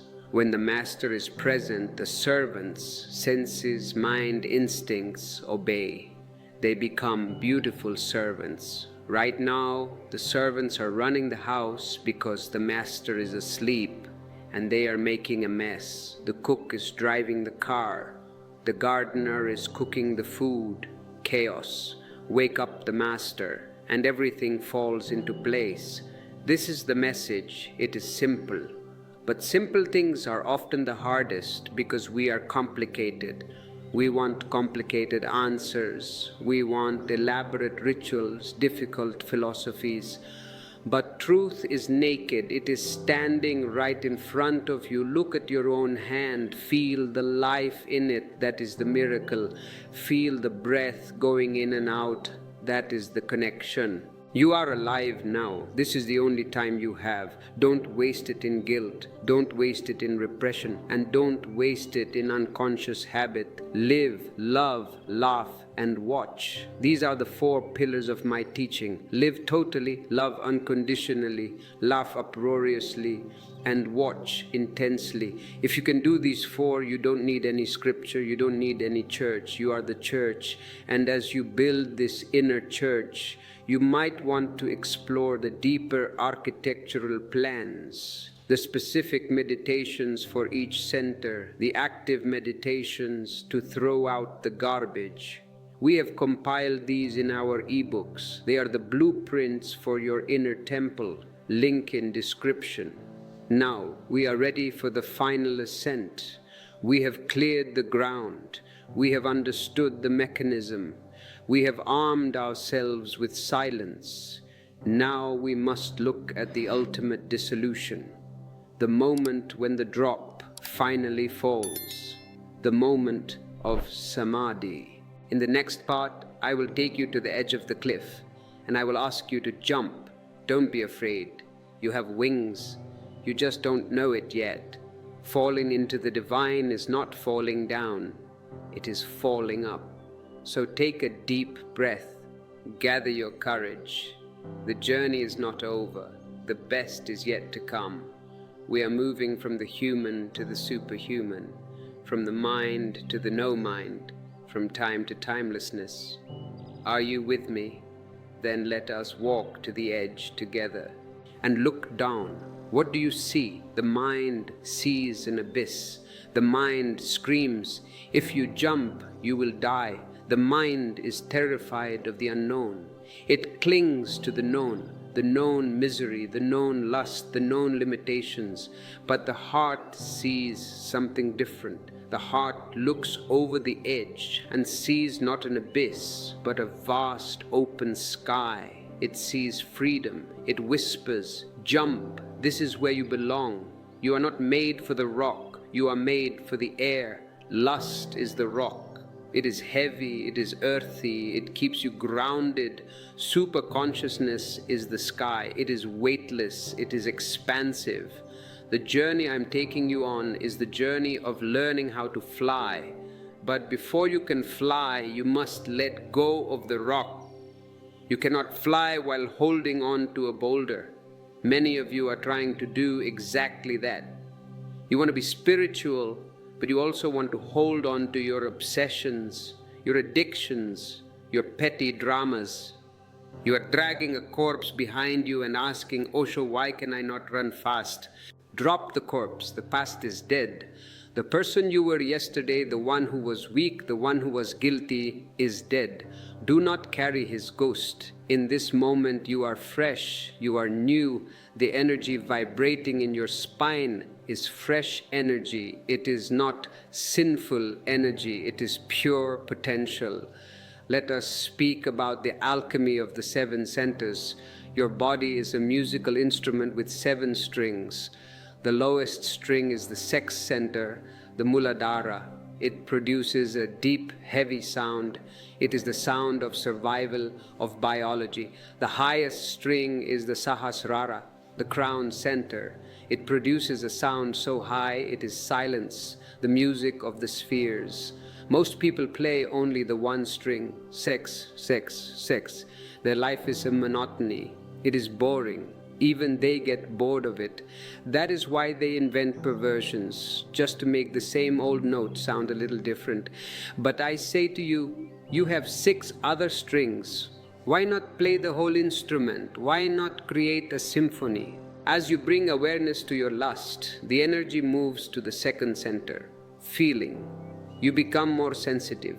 You stop being a grabber and start being a feeler. Then it moves to the 3rd, power. But not power over others, power over yourself, the power of integrity. Then it reaches the 4th, the heart. This is the bridge. Below the heart, you are an animal.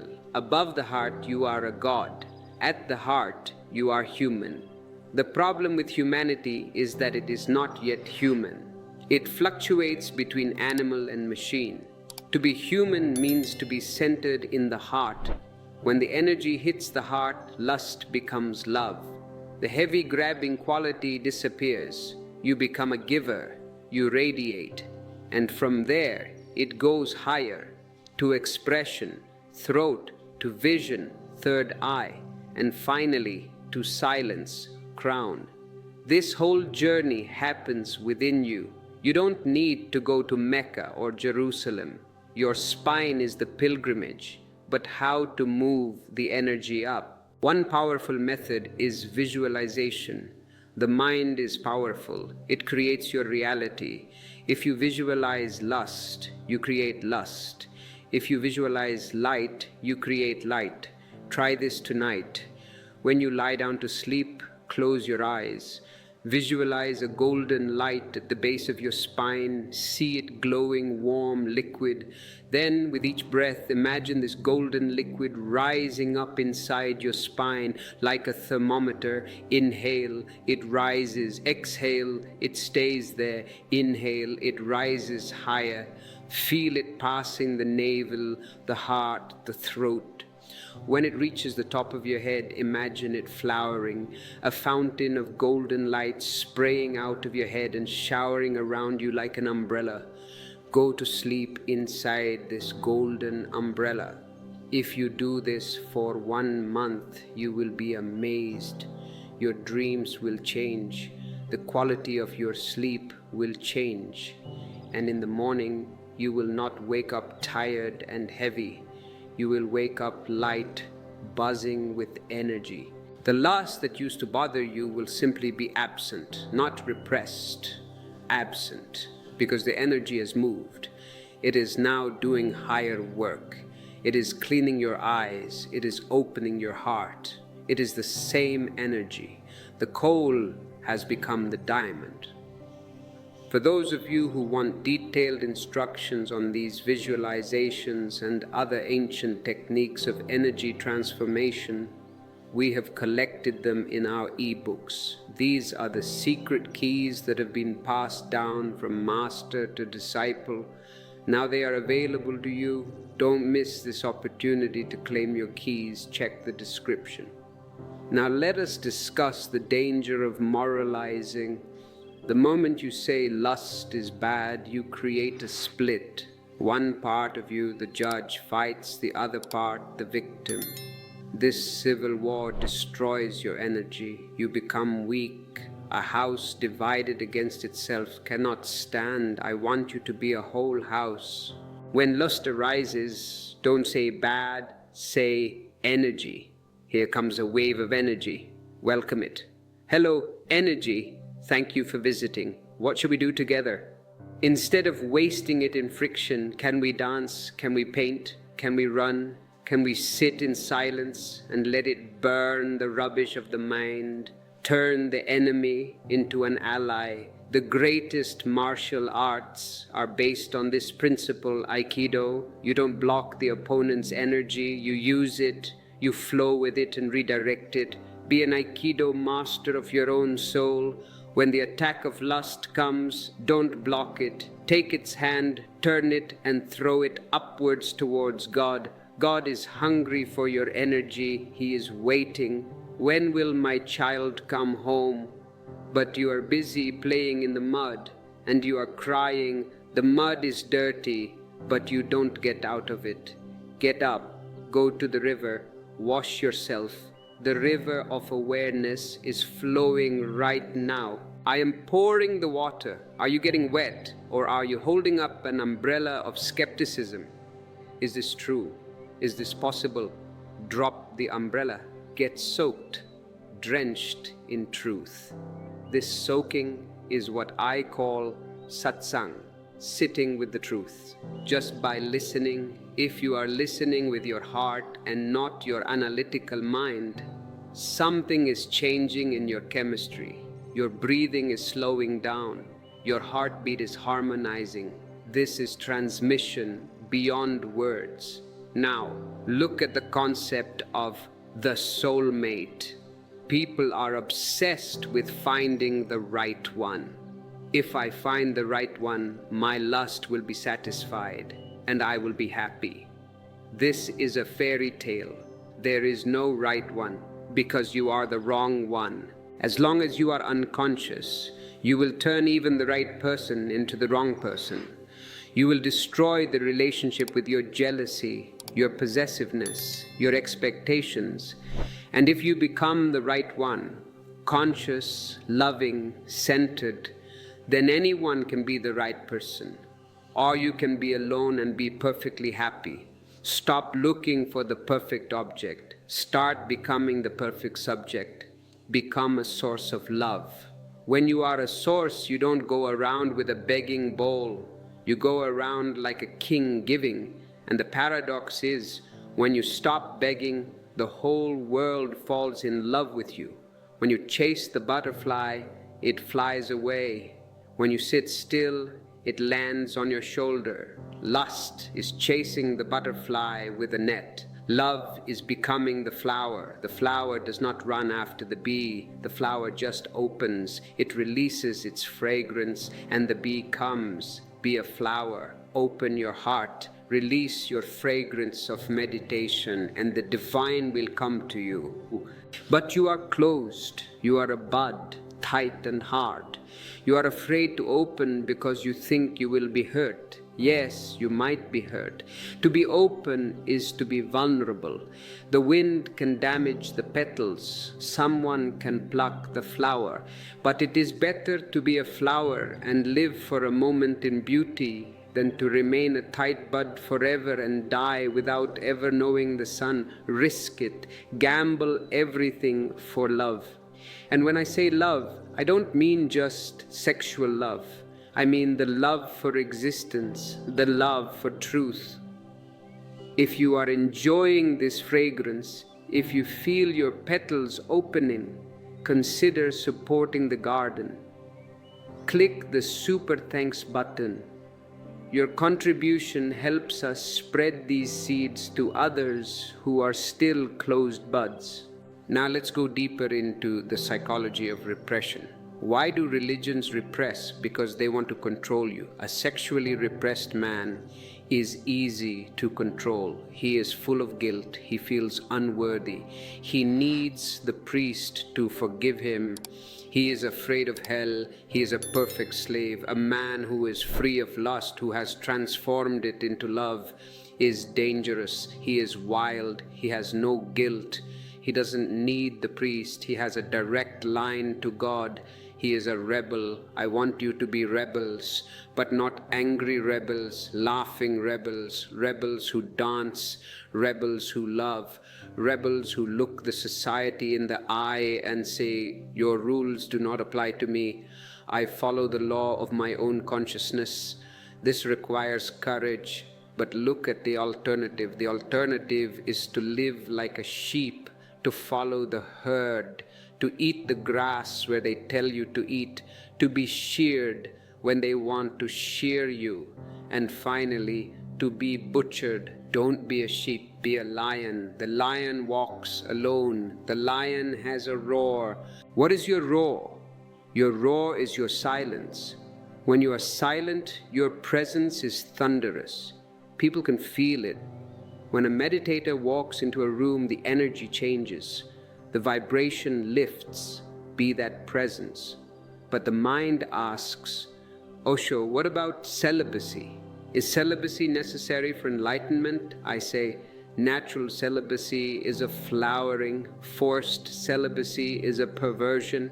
If celibacy happens on its own, because your energy has moved so high that sex seems like a child's game, then it is beautiful, it is radiant. But if you force it, if you say, I will not have sex while your mind is full of pornographic images, then you are ugly, you are boiling inside, you will become cruel.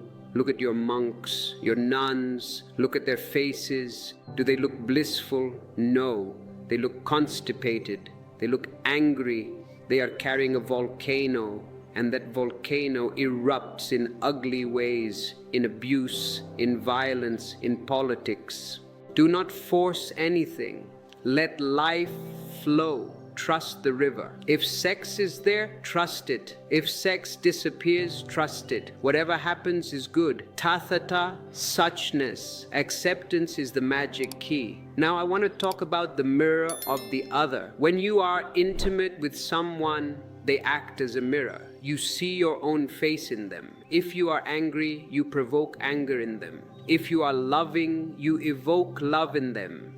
Use the relationship as a laboratory. Don't blame the mirror if the face is ugly. If you see ugliness in your relationship, go inside, clean your face, change your vibration. Most people try to clean the mirror, they try to change the partner. Stop doing this, start doing that. This is futile. You are scrubbing the glass, but the dirt is on your cheek. Self-correction is the way of the wise. Blaming others is the way of the fool. Are you a fool or are you wise? Every moment is a choice. Choose wisdom. Wisdom is not knowledge. Wisdom is not reading books. I have thousands of books, but I don't carry them in my head. Wisdom is clarity. It is the ability to see things as they are, without the distortion of your desires and fears. When you look at a woman or a man with clear eyes, what do you see? You see a form of light. You see a temporary manifestation of the eternal. You see a tragedy because this form will die, and you see a comedy because the spirit inside will never die. You feel a deep compassion. Poor fellow, he thinks he is the body. Poor woman, she thinks she is her face. And you feel a deep love because you are in the same boat. We are all fellow travelers on this spaceship Earth. We are here for a short visit. Why spend it fighting? Why spend it hating? Let us make this visit a festival. Let us turn this earth into a paradise. It can be done. If you change, the world changes. Because the world is nothing but a collection of individuals. If you become loving, a part of the world has become loving. You are the world. Don't wait for the politicians to save us. They are the problem. Don't wait for the messiahs. They are not coming. You are the Messiah you have been waiting for. Wake up to your own divinity. This is the meaning of Aham Brahmasmi. I am the divine. It is not ego. Ego says, I am special. Aham Brahmasmi says, I am everything, and so are you. It destroys hierarchy. It destroys superiority. It brings a deep equality. When you see the divine in the beggar, in the dog, in the tree, in the rock, then lust is impossible. How can you lust after a rock? How can you exploit a god? You can only worship. Life becomes a constant worship. Imagine living like that, walking down the street, worshipping every step, eating your food, worshipping every bite, looking at your partner, worshipping the God within them. This is the life of a sannyasin, a life of sacredness, and it is not boring. It is full of juice, full of laughter.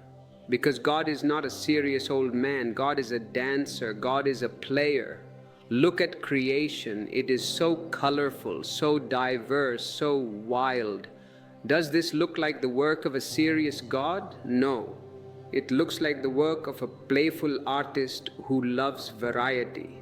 Be an artist of your life. Paint it with bright colors. Do not be afraid of making mistakes. The artist is never afraid of mistakes. If he spills some paint, he turns it into a flower. If you make a mistake, if you fall into lust, turn it into a meditation. Turn the spill into a flower. Nothing is wasted in the economy of consciousness. Even your sins are manure for your enlightenment. The lotus needs the mud. Your sins are the mud.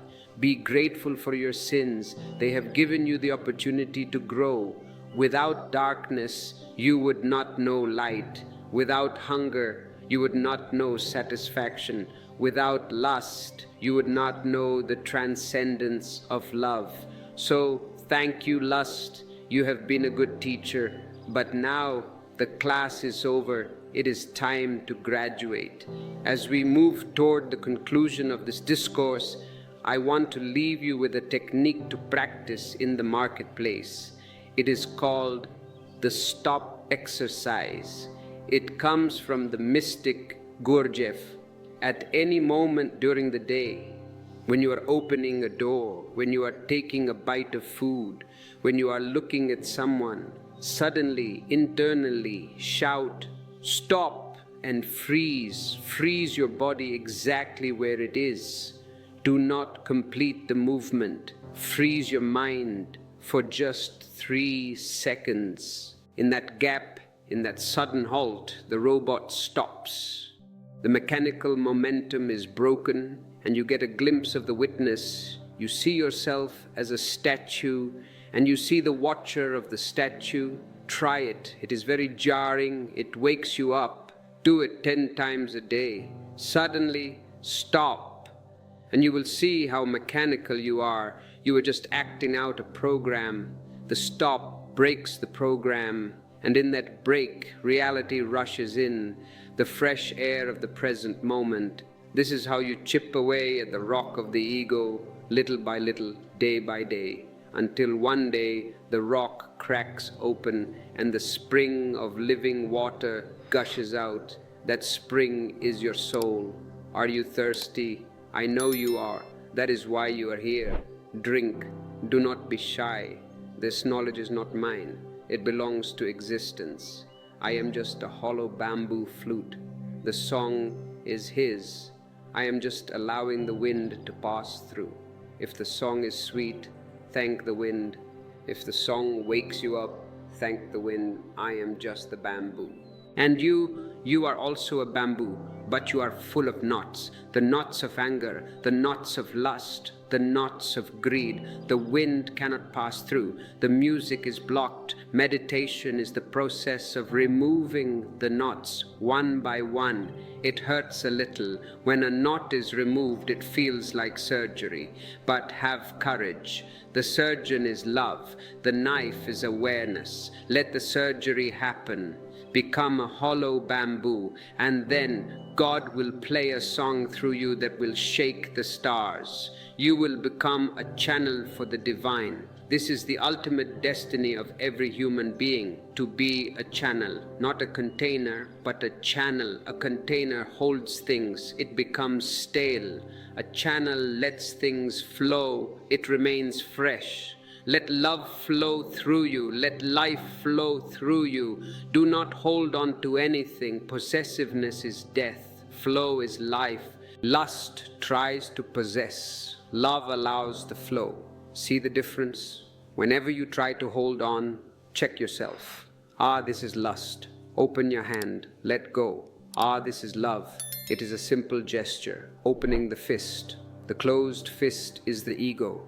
The open hand is the soul. Live with open hands. And now, as we approach the final silence, let the words settle. Do not think about them. Drink them. Let them go deep into your blood.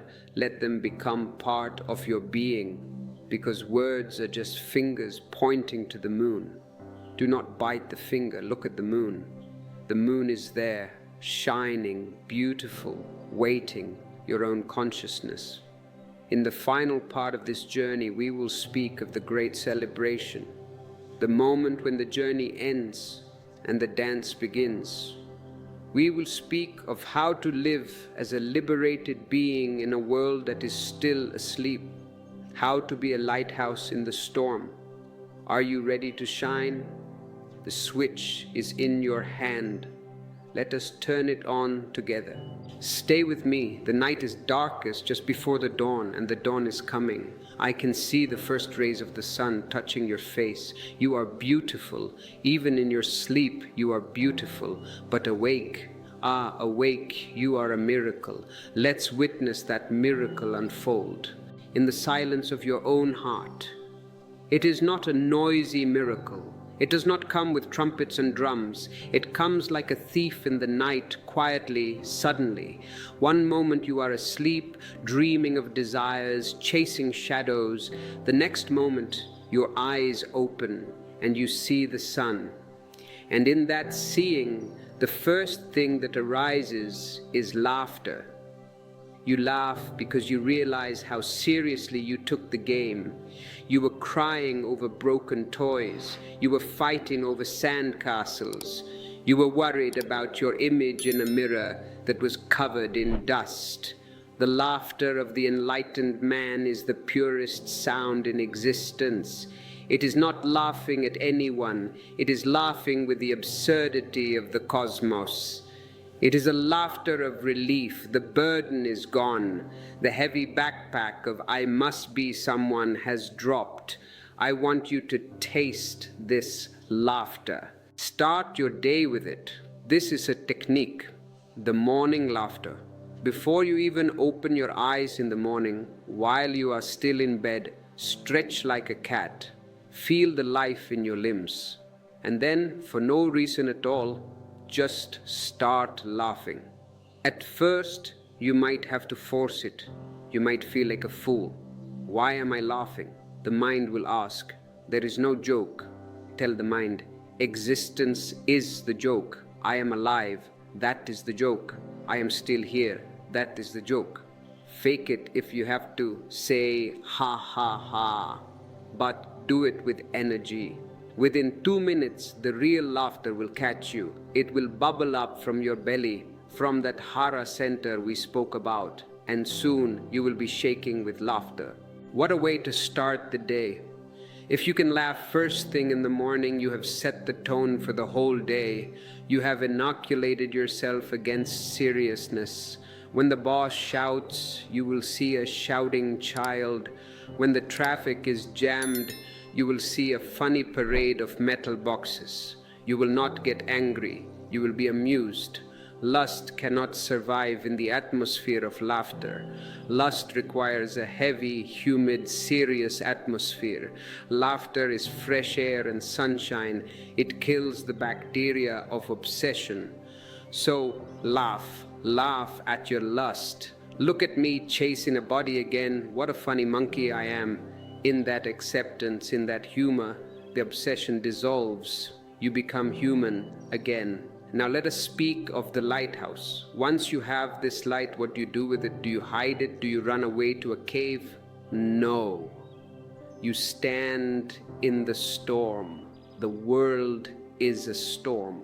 It is full of people crashing into each other, full of suffering, full of darkness. You become a lighthouse. A lighthouse does not run around the ocean looking for ships to save. Hey ship, are you in trouble? Can I help you? No. If a lighthouse starts running around, it will cause chaos. Ships will crash. The lighthouse stands tall. It stands firm on the rock. It just shines. It rotates its light without discrimination. It does not say, I will shine for the luxury liner, but not for the pirate ship. It shines for all. Be a lighthouse. Just stand in your truth. Shine your awareness. Those who are ready will see the light and avoid the rocks. Those who are not ready will crash. That is their freedom. You cannot force them to be saved. Compassion does not mean forcing people to change. Compassion means being a presence that makes change possible if they choose it. Many of you have the savior complex. You want to change your partner, your parents, your children. I have found Osho, now you must listen to Osho, and you force them. You give them books they don't want to read. You preach to them while they are trying to eat dinner. Stop it. You are being violent. You are creating resistance. They will hate Osho because of you. Just change yourself. Become so radiant, so peaceful, so loving that they become curious. They will ask, what has happened to you? You used to be angry. You used to be jealous. Now you are dancing. What is your secret? Then and only then you share. When the thirst is there, give the water. Do not drown people who are not thirsty.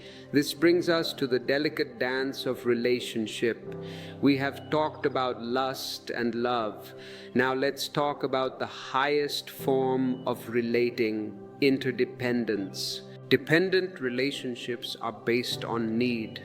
I cannot live without you. This is childish. This is lust. Independent relationships are based on ego. I don't need anyone. I am an island. This is cold. This is fear. Interdependent relationships are based on overflow. I can live without you perfectly well. I am happy alone.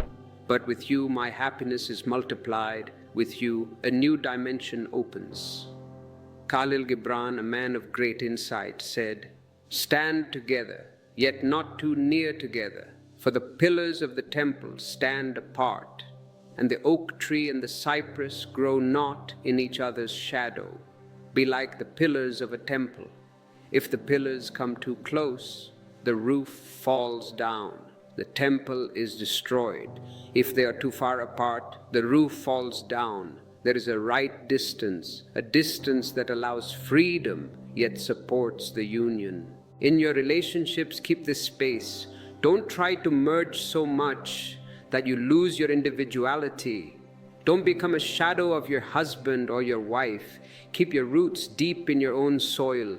Then your branches can touch and dance in the wind, but you remain two distinct souls celebrating your oneness. This right distance is what kills lust and births love. Lust wants to merge, to devour, to eliminate the distance. Love respects the distance. Love worships the distance. You are you and I am me, and it is a miracle that we are here together.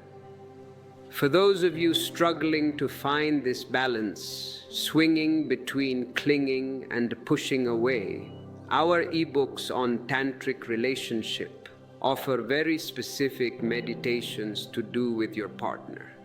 These practices help you establish that sacred space where love can breathe. Check the link in the description. Now, consider the concept of death. Why talk of death in a discourse on lust?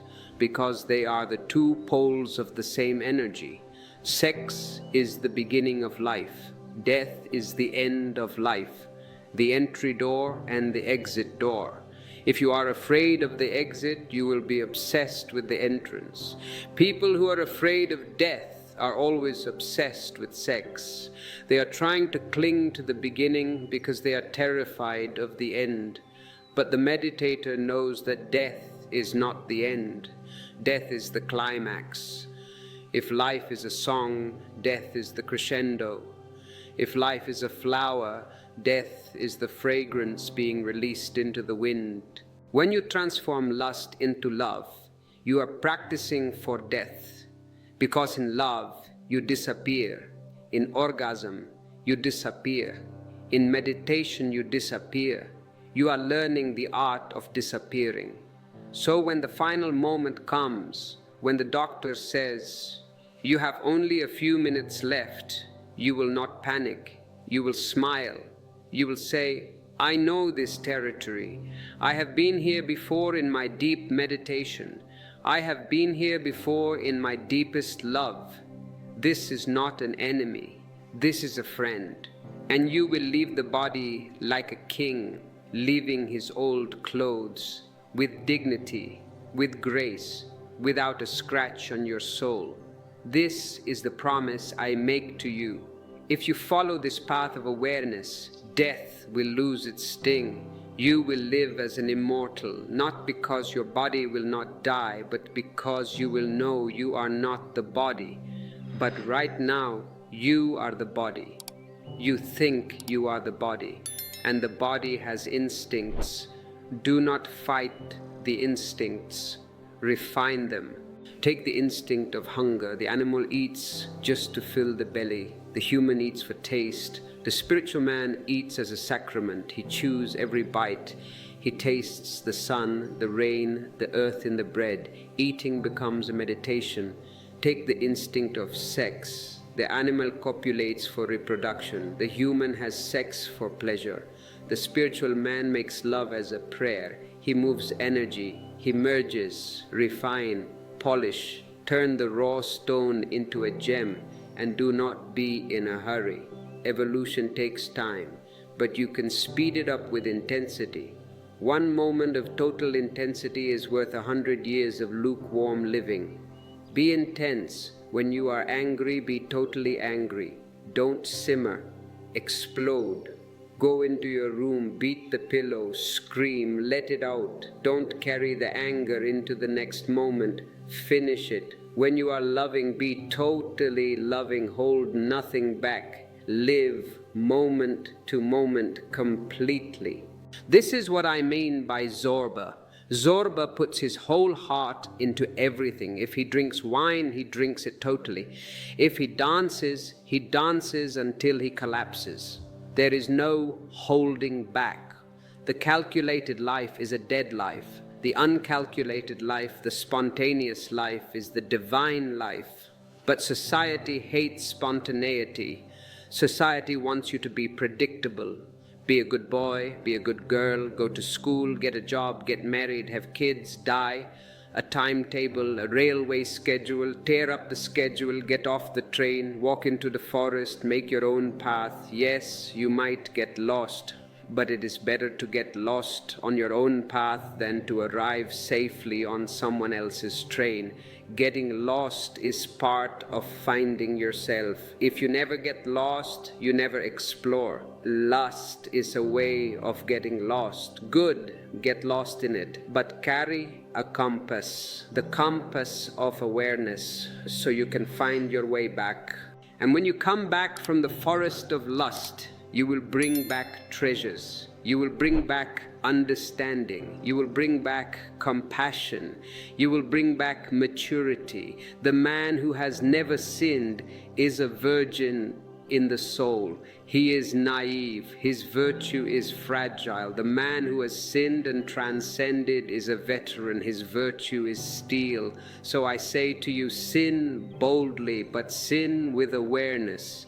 Do not be a cowardly sinner hiding in the dark. Bring your sin into the light. Look at it. And in that looking, the transformation happens. Now let us speak about the third eye, the center of intuition, the center of vision. When the energy moves up from the sex center through the heart, it reaches the third eye between the eyebrows. When this center opens, you see the invisible. You see the aura of people. You see the energy moving in trees. You see the connection between all things. Lust blinds the third eye. It covers it with dust because lust narrows your vision. You only see what you want. You have tunnel vision. I want that body. You don't see the person. You see the object. Meditation cleans the third eye. It expands your vision. There is a beautiful technique called trataka, staring. Light a candle in a dark room. Sit comfortably. Stare at the flame without blinking. Let tears come. Let the eyes get tired. Just stare at the inner core of the flame and become the flame. Feel the heat. Feel the light. After 10 or 15 minutes, close your eyes. You will see the flame inside at the third eye. Focus on that inner flame. This technique is very powerful for transmuting sexual energy because the eyes and the sex center are connected. Have you noticed? When you are sexually aroused, your eyes change. They become shiny, dilated. And when you are visually stimulated, your sex center responds. The channel is direct. So use the eyes to pull the energy up. Instead of looking out with lust, look in with trataka. The energy that was flowing out to the object will turn around and flow up to the third eye, and suddenly you will feel a burst of light in your head, an orgasm of the head. It is 1,000 times more pleasurable than the orgasm of the genitals. Once you taste this higher nectar, the lower taste fades away. You don't have to renounce it. It just falls from your hand like a dry leaf. Why would you play with stones when you have found diamonds? This is the secret of renunciation. True renunciation is not giving up the world. It is moving to a better world. It is trading up. You give up the brass to get the gold. Who would not do that? Only a fool would hold on to the brass. So, become a smart businessman of the soul. Trade your lust for love. Trade your pleasure for bliss. Trade your thoughts for silence.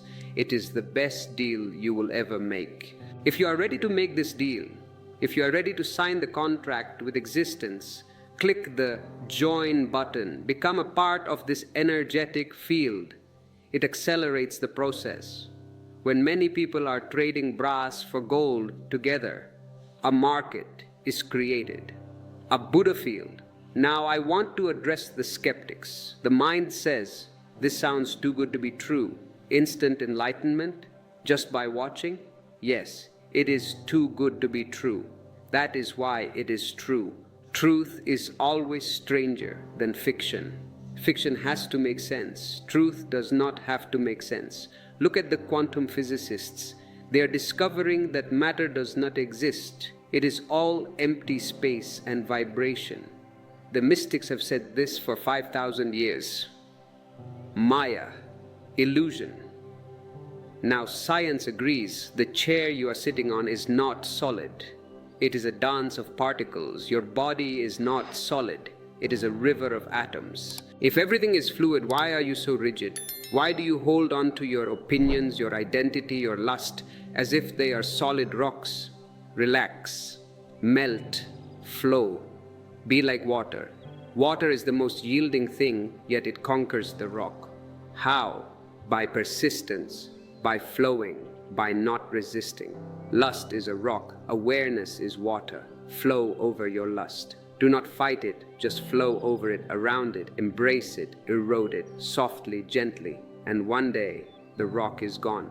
Only the sand remains, clean, white sand. This gentleness is crucial. Many of you treat yourself harshly. You are your own worst tyrant. I shouldn't have done that. I am bad. I must try harder. Stop beating yourself. You cannot beat yourself into enlightenment. You can only love yourself into enlightenment. Start by loving your body. It is a miracle. It serves you without complaint. The heart beats 24 hours a day. The stomach digests. The breath comes and goes. Thank your body.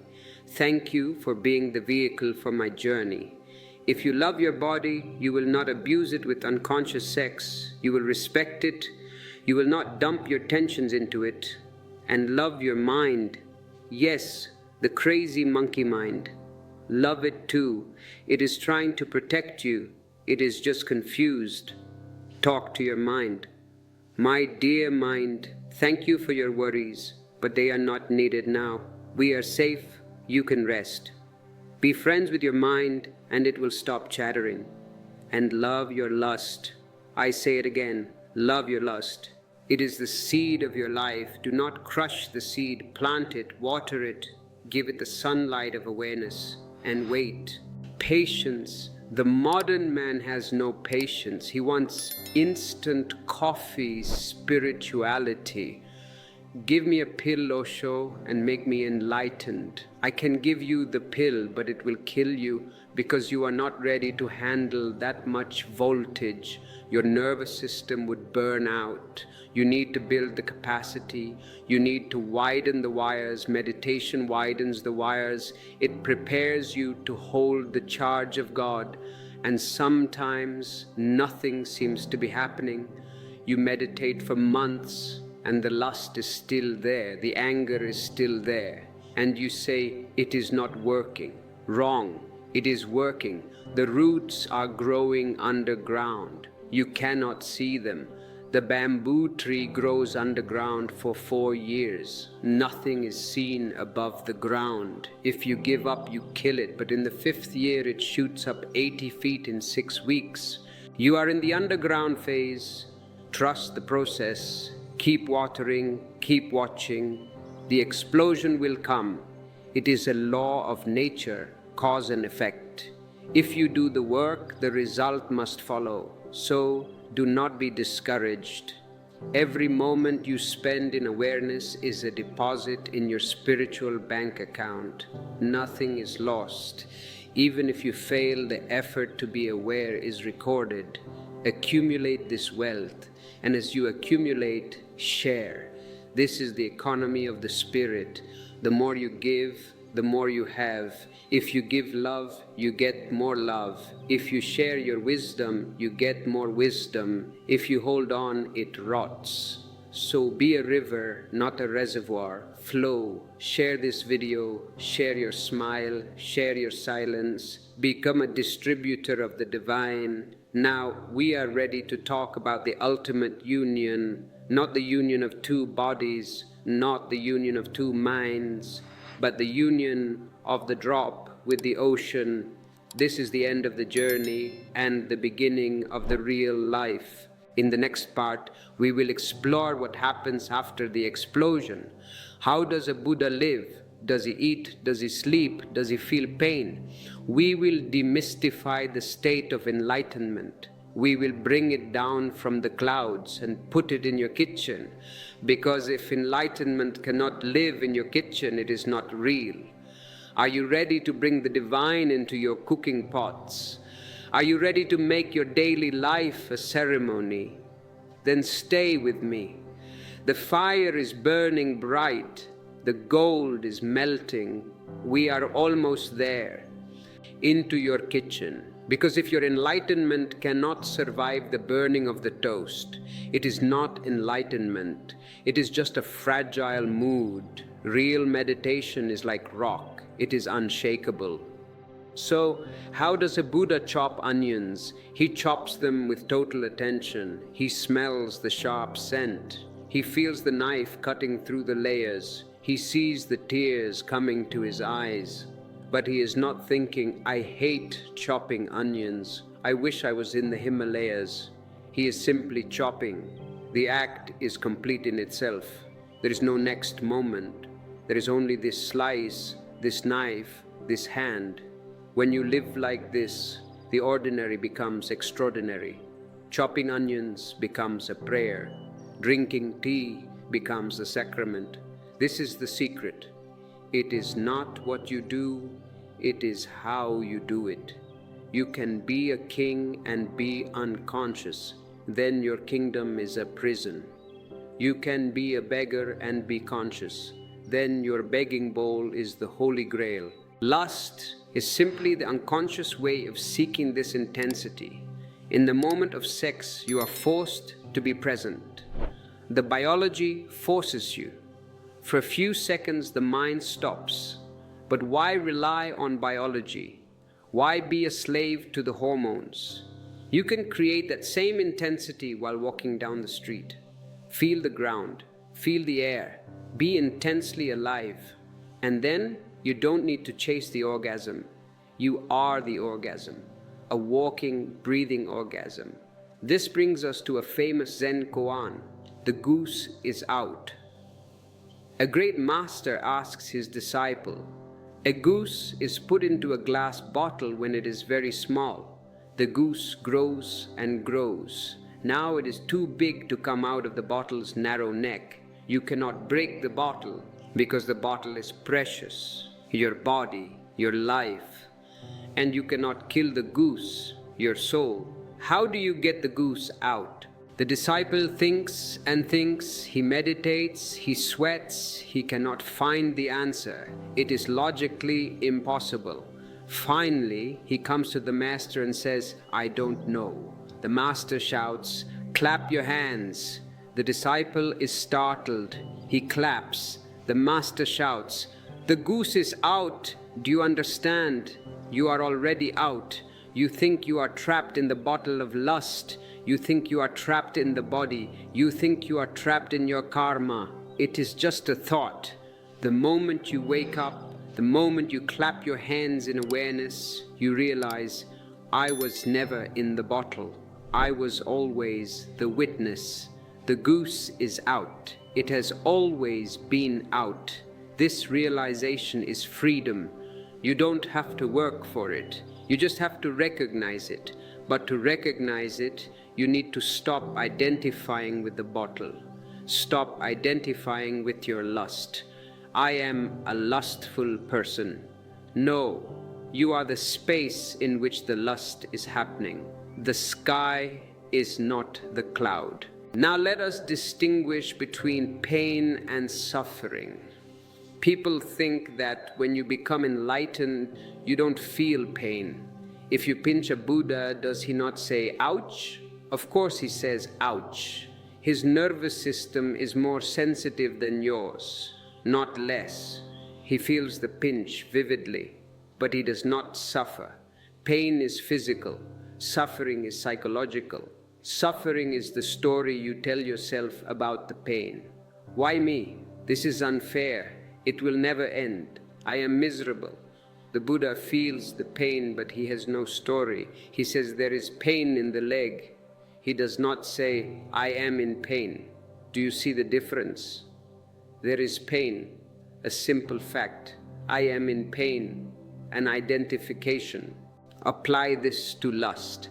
There is sexual energy in the body, a simple fact. I am a dirty sinner who cannot control himself. That is suffering, that is the story.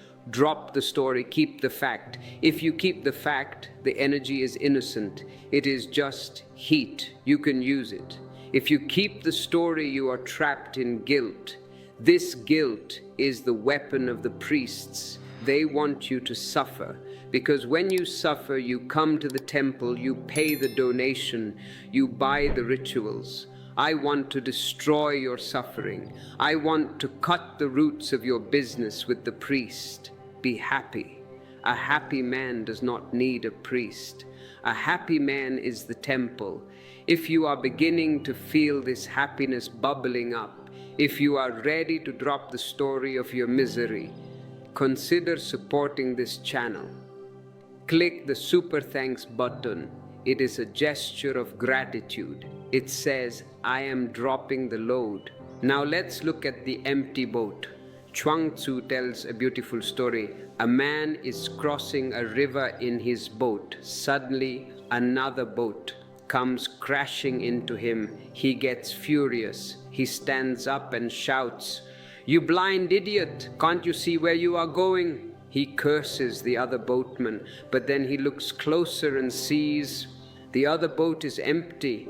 It drifted loose from the shore.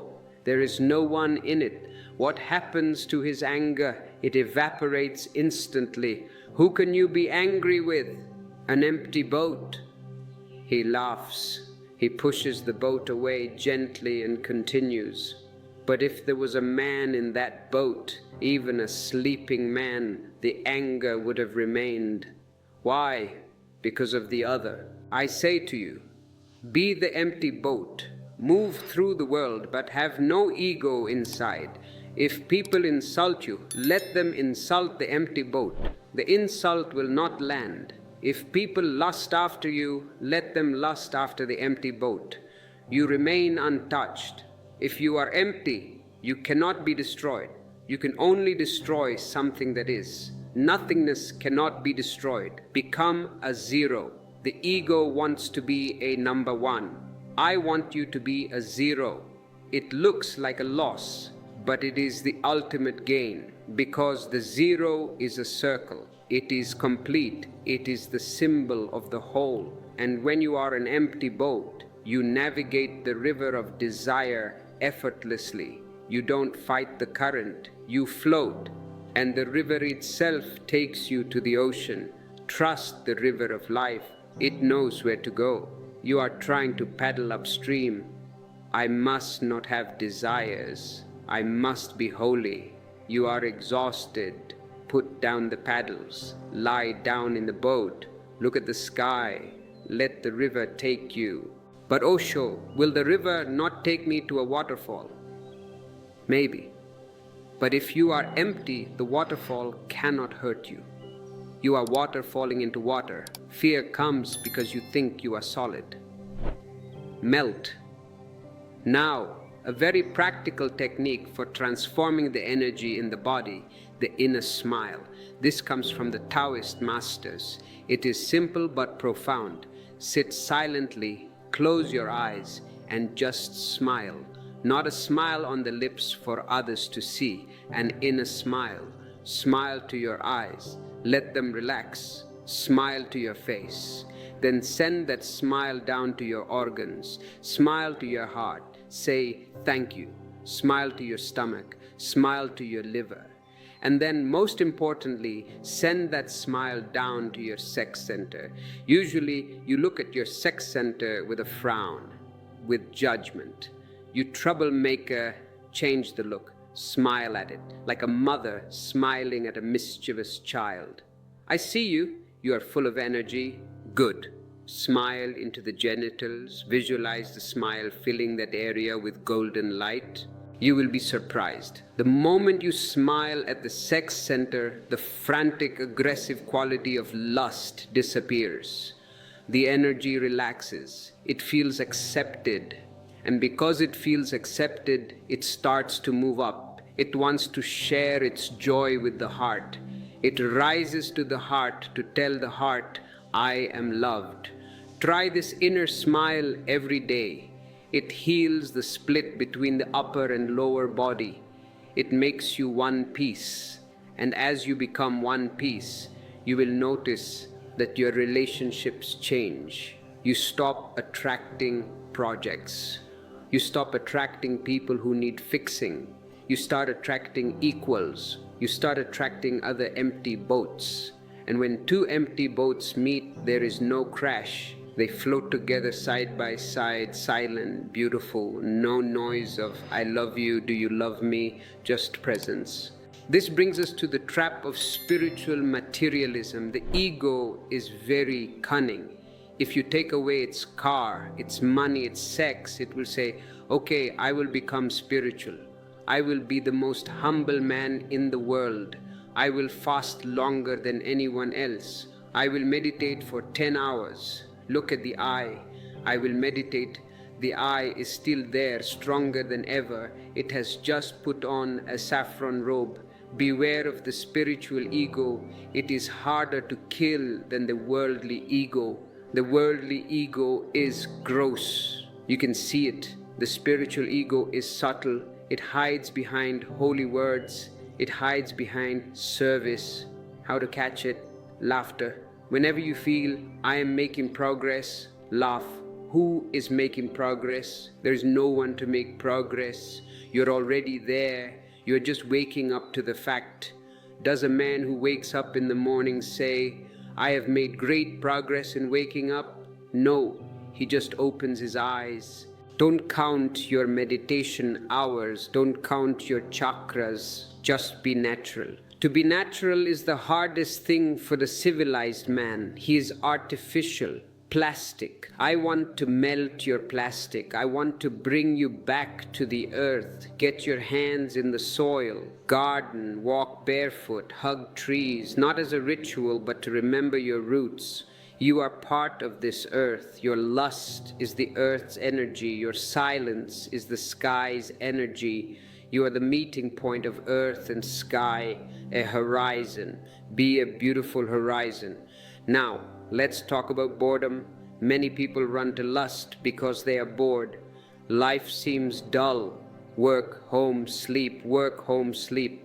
So you seek a thrill, an affair, a pornography, a risky behavior, just to feel something. But why are you bored? Because you are not paying attention. If you pay attention, nothing is boring. Look at a fly cleaning its legs. Watch it closely. It is a miracle of engineering. It is not boring. Look at the dust motes dancing in a sunbeam. It is a cosmic dance. Boredom comes because your mind is covered with dust. You think you know everything. That is a tree. You label it and move on. You haven't seen the tree. You just saw the word tree in your head. Drop the labels. Look at the tree as if you are a Martian. You have never seen such a green explosion before. Touch the bark. Is it rough? Is it cool? If you look with fresh eyes, lust becomes unnecessary as an escape. Every moment becomes a thrill. Taking a shower, feel the water. It is liquid life. Eating an apple, taste the sweetness. It is the sun transformed into fruit. When life becomes this juicy, you don't need the desperate juice of lust. You are already drunk on existence. This drunkenness is what the Sufis call the wine of the beloved. They are drunk without drinking. Be a drunkard of the divine. Stumble with joy. And when people ask, "Why are you smiling?" tell them, "I have found the secret." What secret? The secret that there is no secret. It is all open. It is all available. God is shouting from the rooftops, but we are deaf. Clean your ears. Listen to the silence between my words. That silence is the transmission. The words are just the packaging. The content is the silence. If you can hear the silence now, even through this video, you are ready. You are ready for the final jump. The jump from doing to being, from effort to effortlessness. Lust is effort. Love is effort. Being is effortless. It is your nature, sahaja. Whatever is natural is true. Whatever is forced is false. I want you to be effortless, like a cloud floating. It does not have an engine. It does not have a destination. The wind blows. It moves. The wind stops. It stops. It does not say, "I must go to the north." It has no agenda. Be a white cloud. Let life blow you where it wants. If it blows you into a relationship, good. Love totally. If it blows you into solitude, good. Meditate totally. Don't resist the wind. The resistance creates the suffering. But Osho, what if the wind blows me into danger? Trust. Trust that existence protects its own. Even if the body is destroyed, you cannot be destroyed. Once you have this trust, fear vanishes. And when fear vanishes, lust vanishes. Because lust is just a way to comfort a fearful child.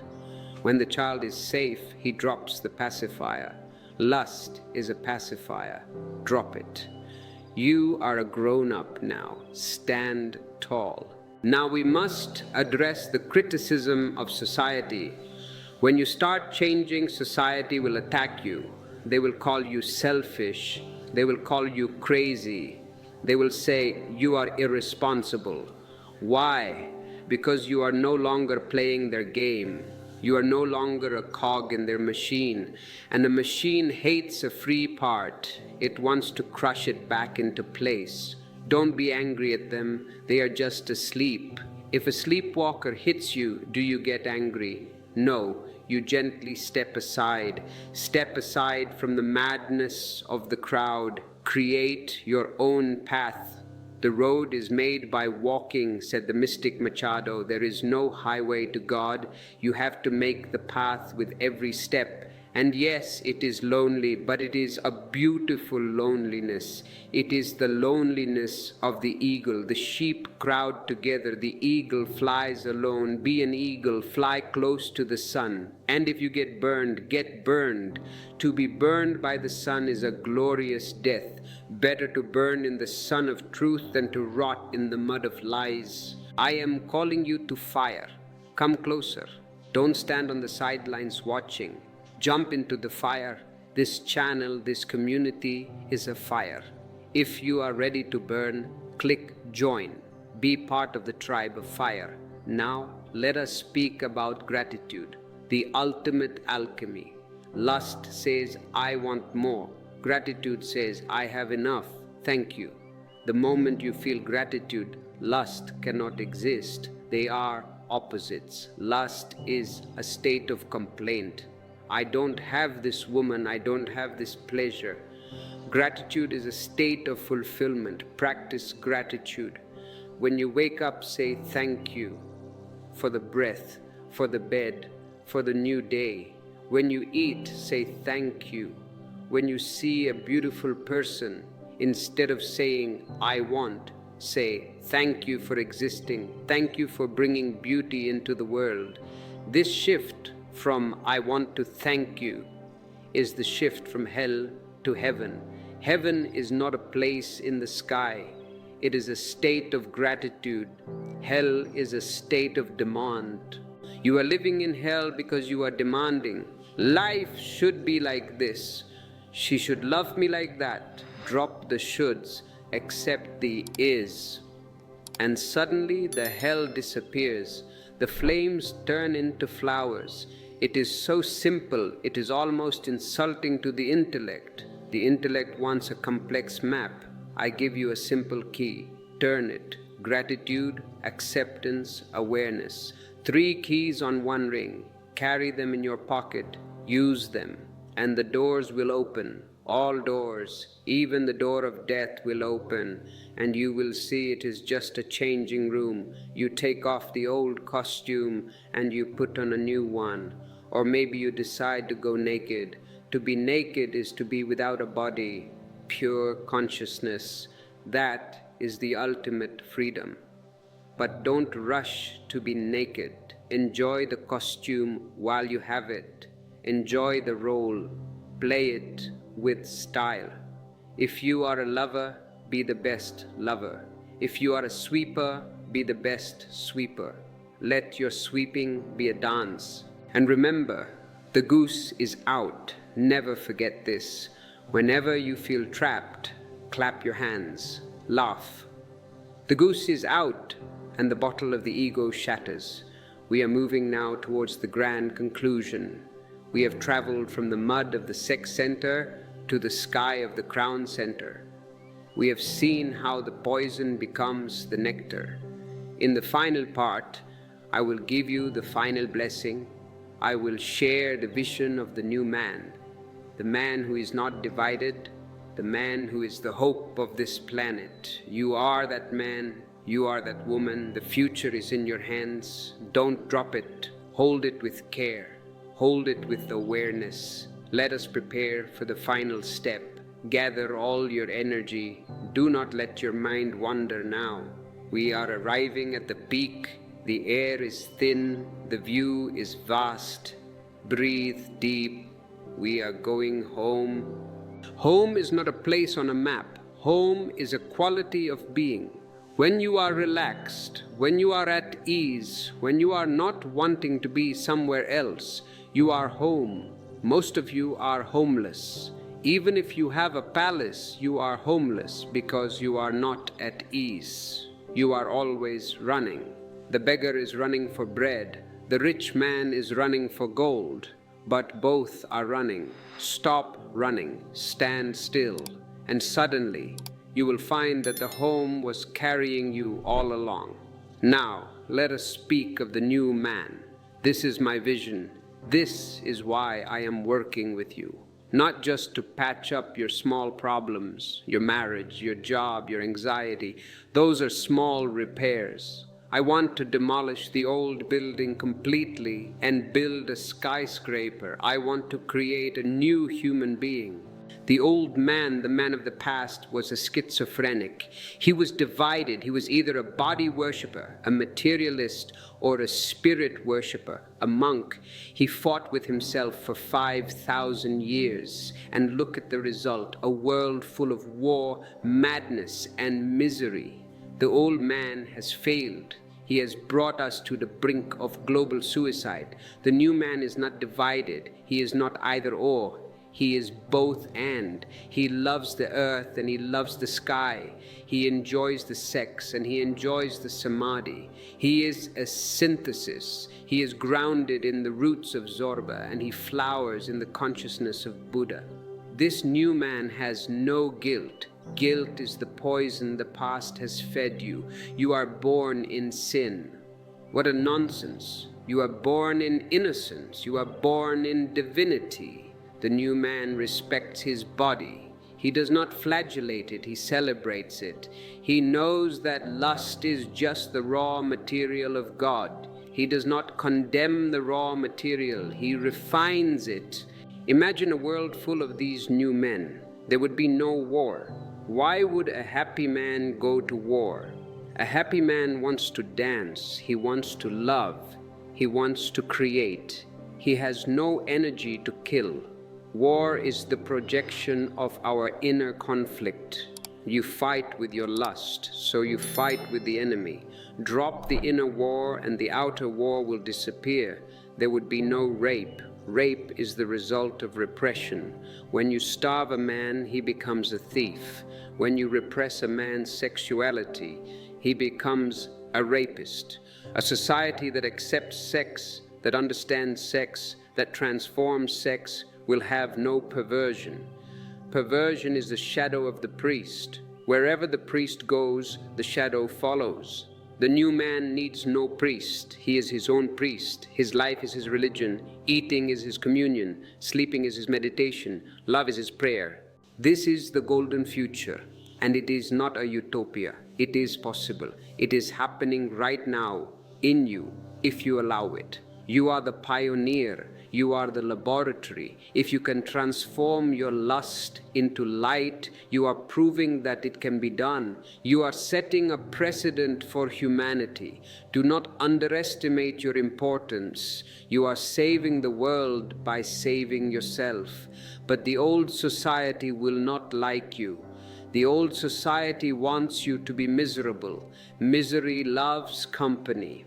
When you are happy, you insult the miserable ones. They will ask, "Why are you smiling? Are you not aware of the problems?" Tell them, "I am aware. That is why I am smiling. My seriousness will not solve the problems. My joy might."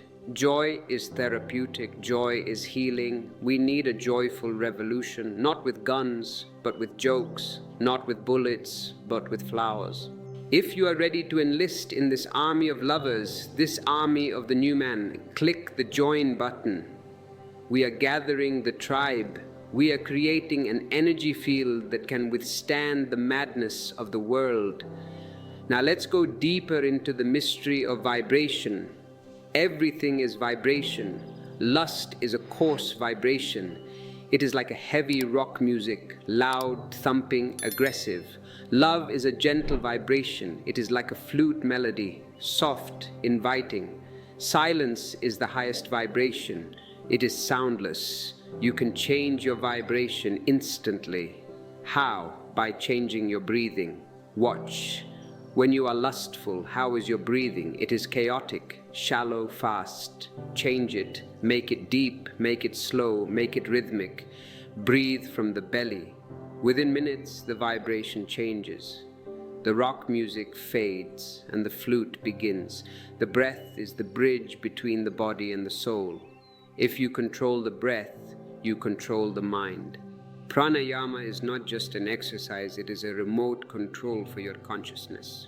And combine breath with sound. Use the mantra Om or Hu. When you feel the sexual energy rising and getting stuck, chant Hu. Let the sound resonate in your belly. The sound acts like a drill. It breaks the blockage. It opens the channel. And suddenly the energy rushes up and you feel a tingling in your head. The nectar is flowing. Do not be shy. If you are alone, shout, dance, shake. The concept of Kundalini is nothing but the uncoiling of your potential. It is coiled like a sleeping snake. Wake up the snake, but wake it up with love, not with force. If you poke a snake with a stick, it will bite. If you play a flute, it will dance. Be a snake charmer. Charm your own energy with the flute of meditation. For those who want to master these specific sounds and breathing patterns, we have detailed them in our Tantric Breathwork e-books. These are powerful tools. Use them wisely. Link in the description. Now consider the concept of surrender. This is the hardest thing for the ego. The ego loves to conquer. I will conquer my lust. I will conquer the world. The language of war. I teach you the language of love. Surrender. Surrender to the energy. Say to existence, I am yours, do with me what you will. If you want me to be a storm, I will be a storm. If you want me to be a silence, I will be a silence. I have no will of my own. This is the prayer of the Sufi. Thy will be done. Not my will, thy will.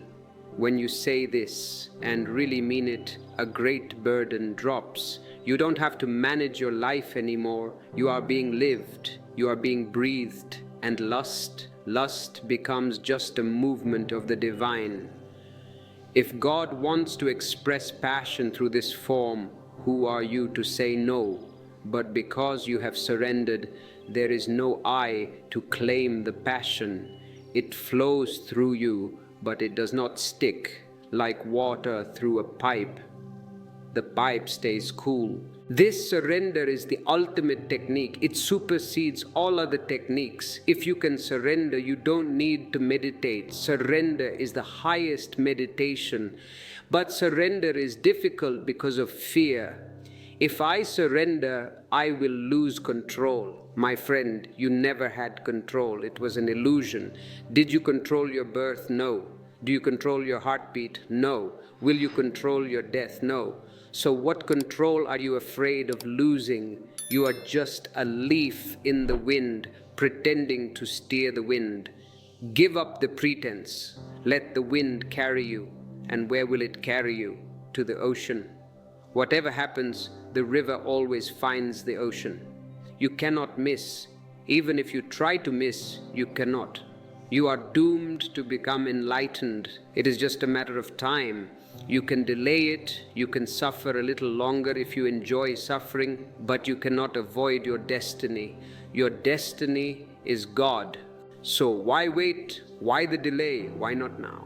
This now is the only gate. Past is memory, future is imagination. Transformation happens only in the now. Look at me, I am in the now. I am not speaking from memory, I am not speaking from a script. I am responding to your presence. I am a mirror. If you are silent, I become deeper. If you are loving, I become radiant. We are creating this moment together, and in this moment, there is no lust. Have you noticed? While you have been listening intently, has there been any lust? No.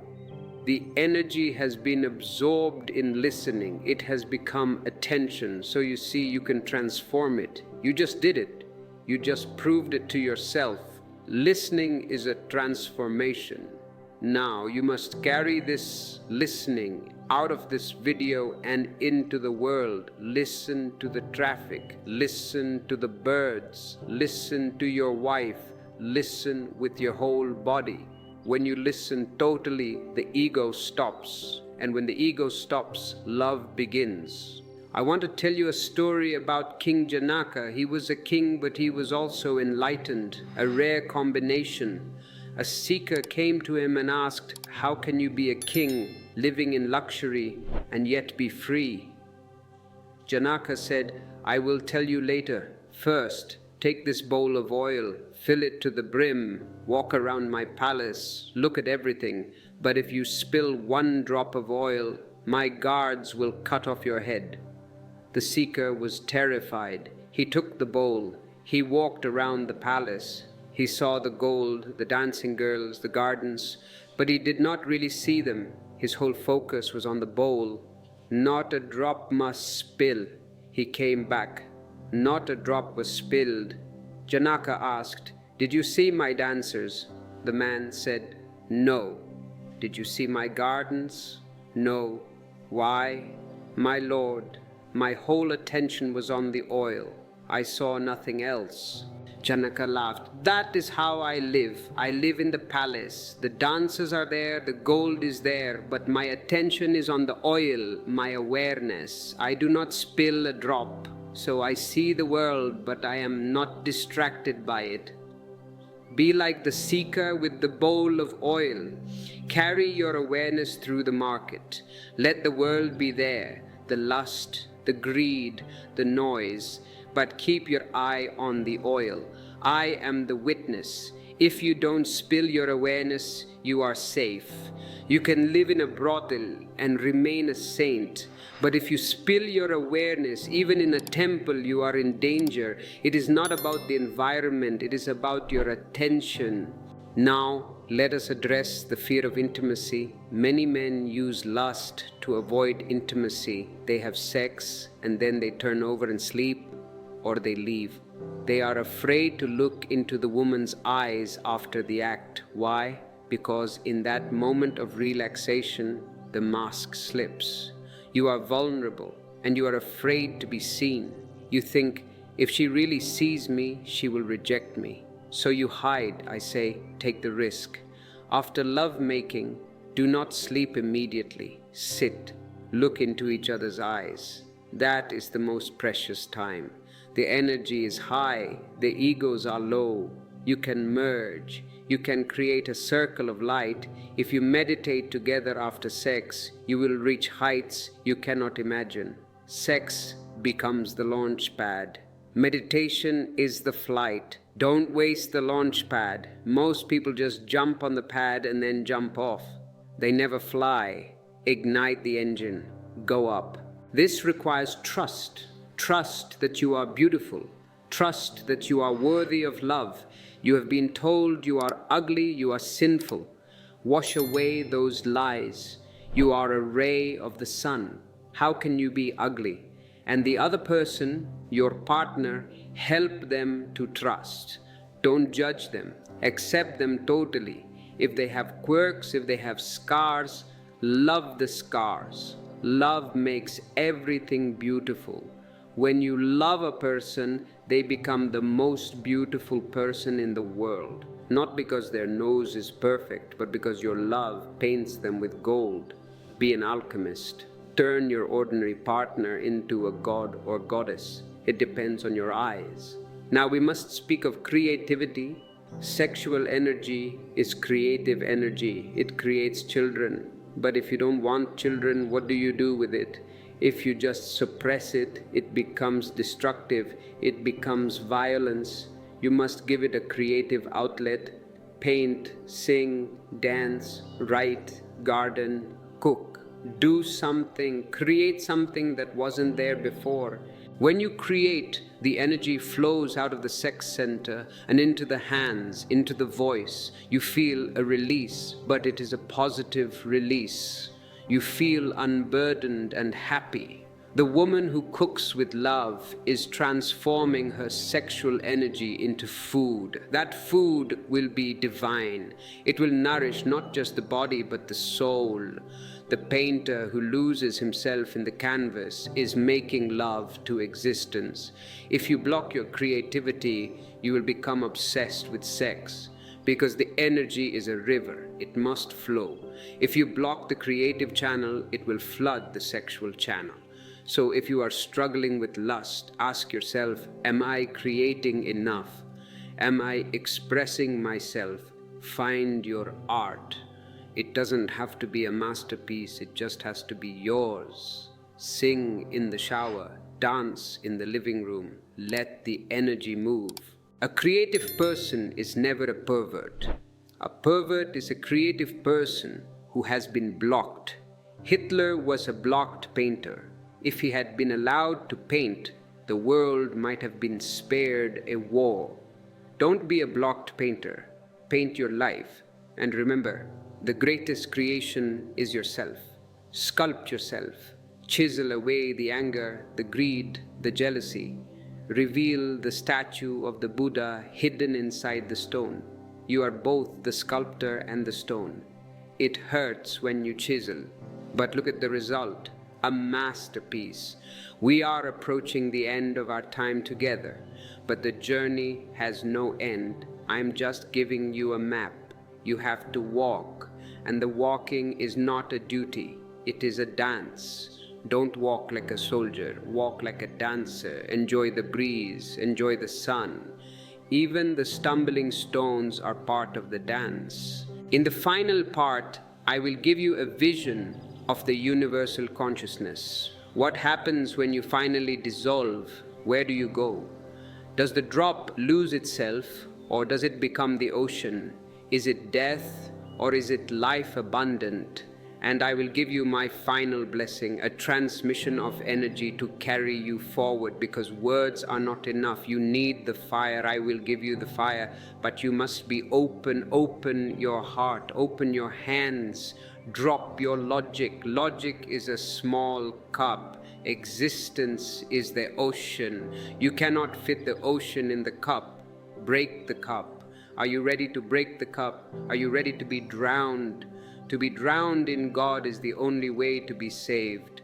Let us prepare for the final dissolution. Let the silence deepen. Let the breathing slow down. Feel the presence. It is here. It is now. Join me in this space and let us take the final step together into the abyss that is actually a womb. you are not falling to your death. You are falling into your rebirth. The fear you feel is just the shell cracking. The chick is afraid the world is ending, but the bird knows life is just beginning. Break the shell, let the light in.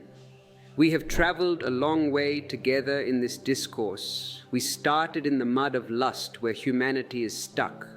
We moved through the stem of love where humanity struggles. And now we are at the lotus of superconsciousness where humanity is destined to bloom. You might ask, Osho, does the lotus know about the mud? Yes, the lotus knows the mud better than the mud knows itself. The lotus is grateful to the mud. When you become enlightened, you don't look down on your past. You don't hate your days of lust and ignorance. You bow to them, you say thank you. You were the fuel. Without the dark night, the sunrise would have no glory. This is the great acceptance. Accept everything. Your sins, your flaws, your stumbles, they were all necessary steps. God does not make mistakes. Even your mistakes were part of the design to wake you up. Sometimes you have to hit your head against the wall to realize you can't walk through walls. The headache is a lesson. Lust was a headache. Now you have found the door. I want you to walk through that door with your head held high, not as a beggar, but as a master. You are not a slave to your biology anymore. You are the master of your house. Now let us speak of the responsibility of light. When you wake up, you have a responsibility, not a burden, but a joy. The responsibility is to shine. The world is dark. People are stumbling. You don't have to preach. You don't have to convert. Just shine. Your vibration will do the work. A single candle can light 1,000 other candles without losing its own light. Be that candle. And do not worry if the wind blows. The wind will blow. The world will try to extinguish you. But the inner flame cannot be blown out. It is not made of fire. It is made of eternity. The more the world attacks you, the deeper your roots will go. Look at me. The whole world condemns me, and I am the happiest man on earth. Their condemnation is their problem. My bliss is my nature. Be like me. Let them throw stones. You gather the stones and build a temple. This is the alchemy of the new man. He turns stones into temples. He turns poison into medicine. He turns lust into godliness.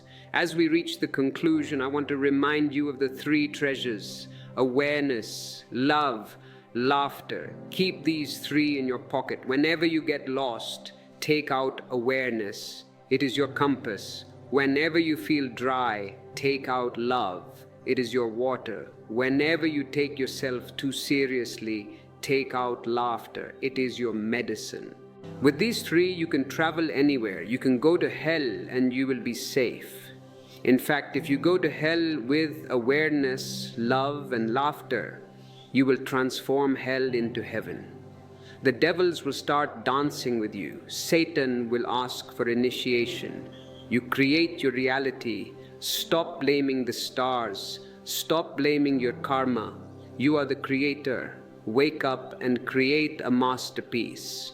And if you need blueprints for this masterpiece, if you need the technical manuals on how to build this inner temple, that is why we have created the ebooks. They are not just words, they are tools. Use them. The link is waiting for you. And if you feel that you have received something of value today, something that has changed the trajectory of your life, then balance the energy. Give back. Click the super thanks or join button. When you give, you empty your cup so it can be filled again. The miser remains empty because he is afraid to give. The giver remains full because he is always open to the flow. Now let us dissolve the final illusion, the illusion of separation.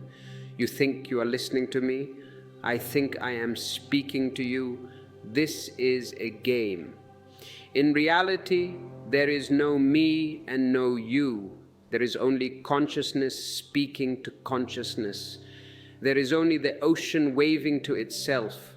Hello wave, I am also water. When you leave this video, don't say, I listened to Osho.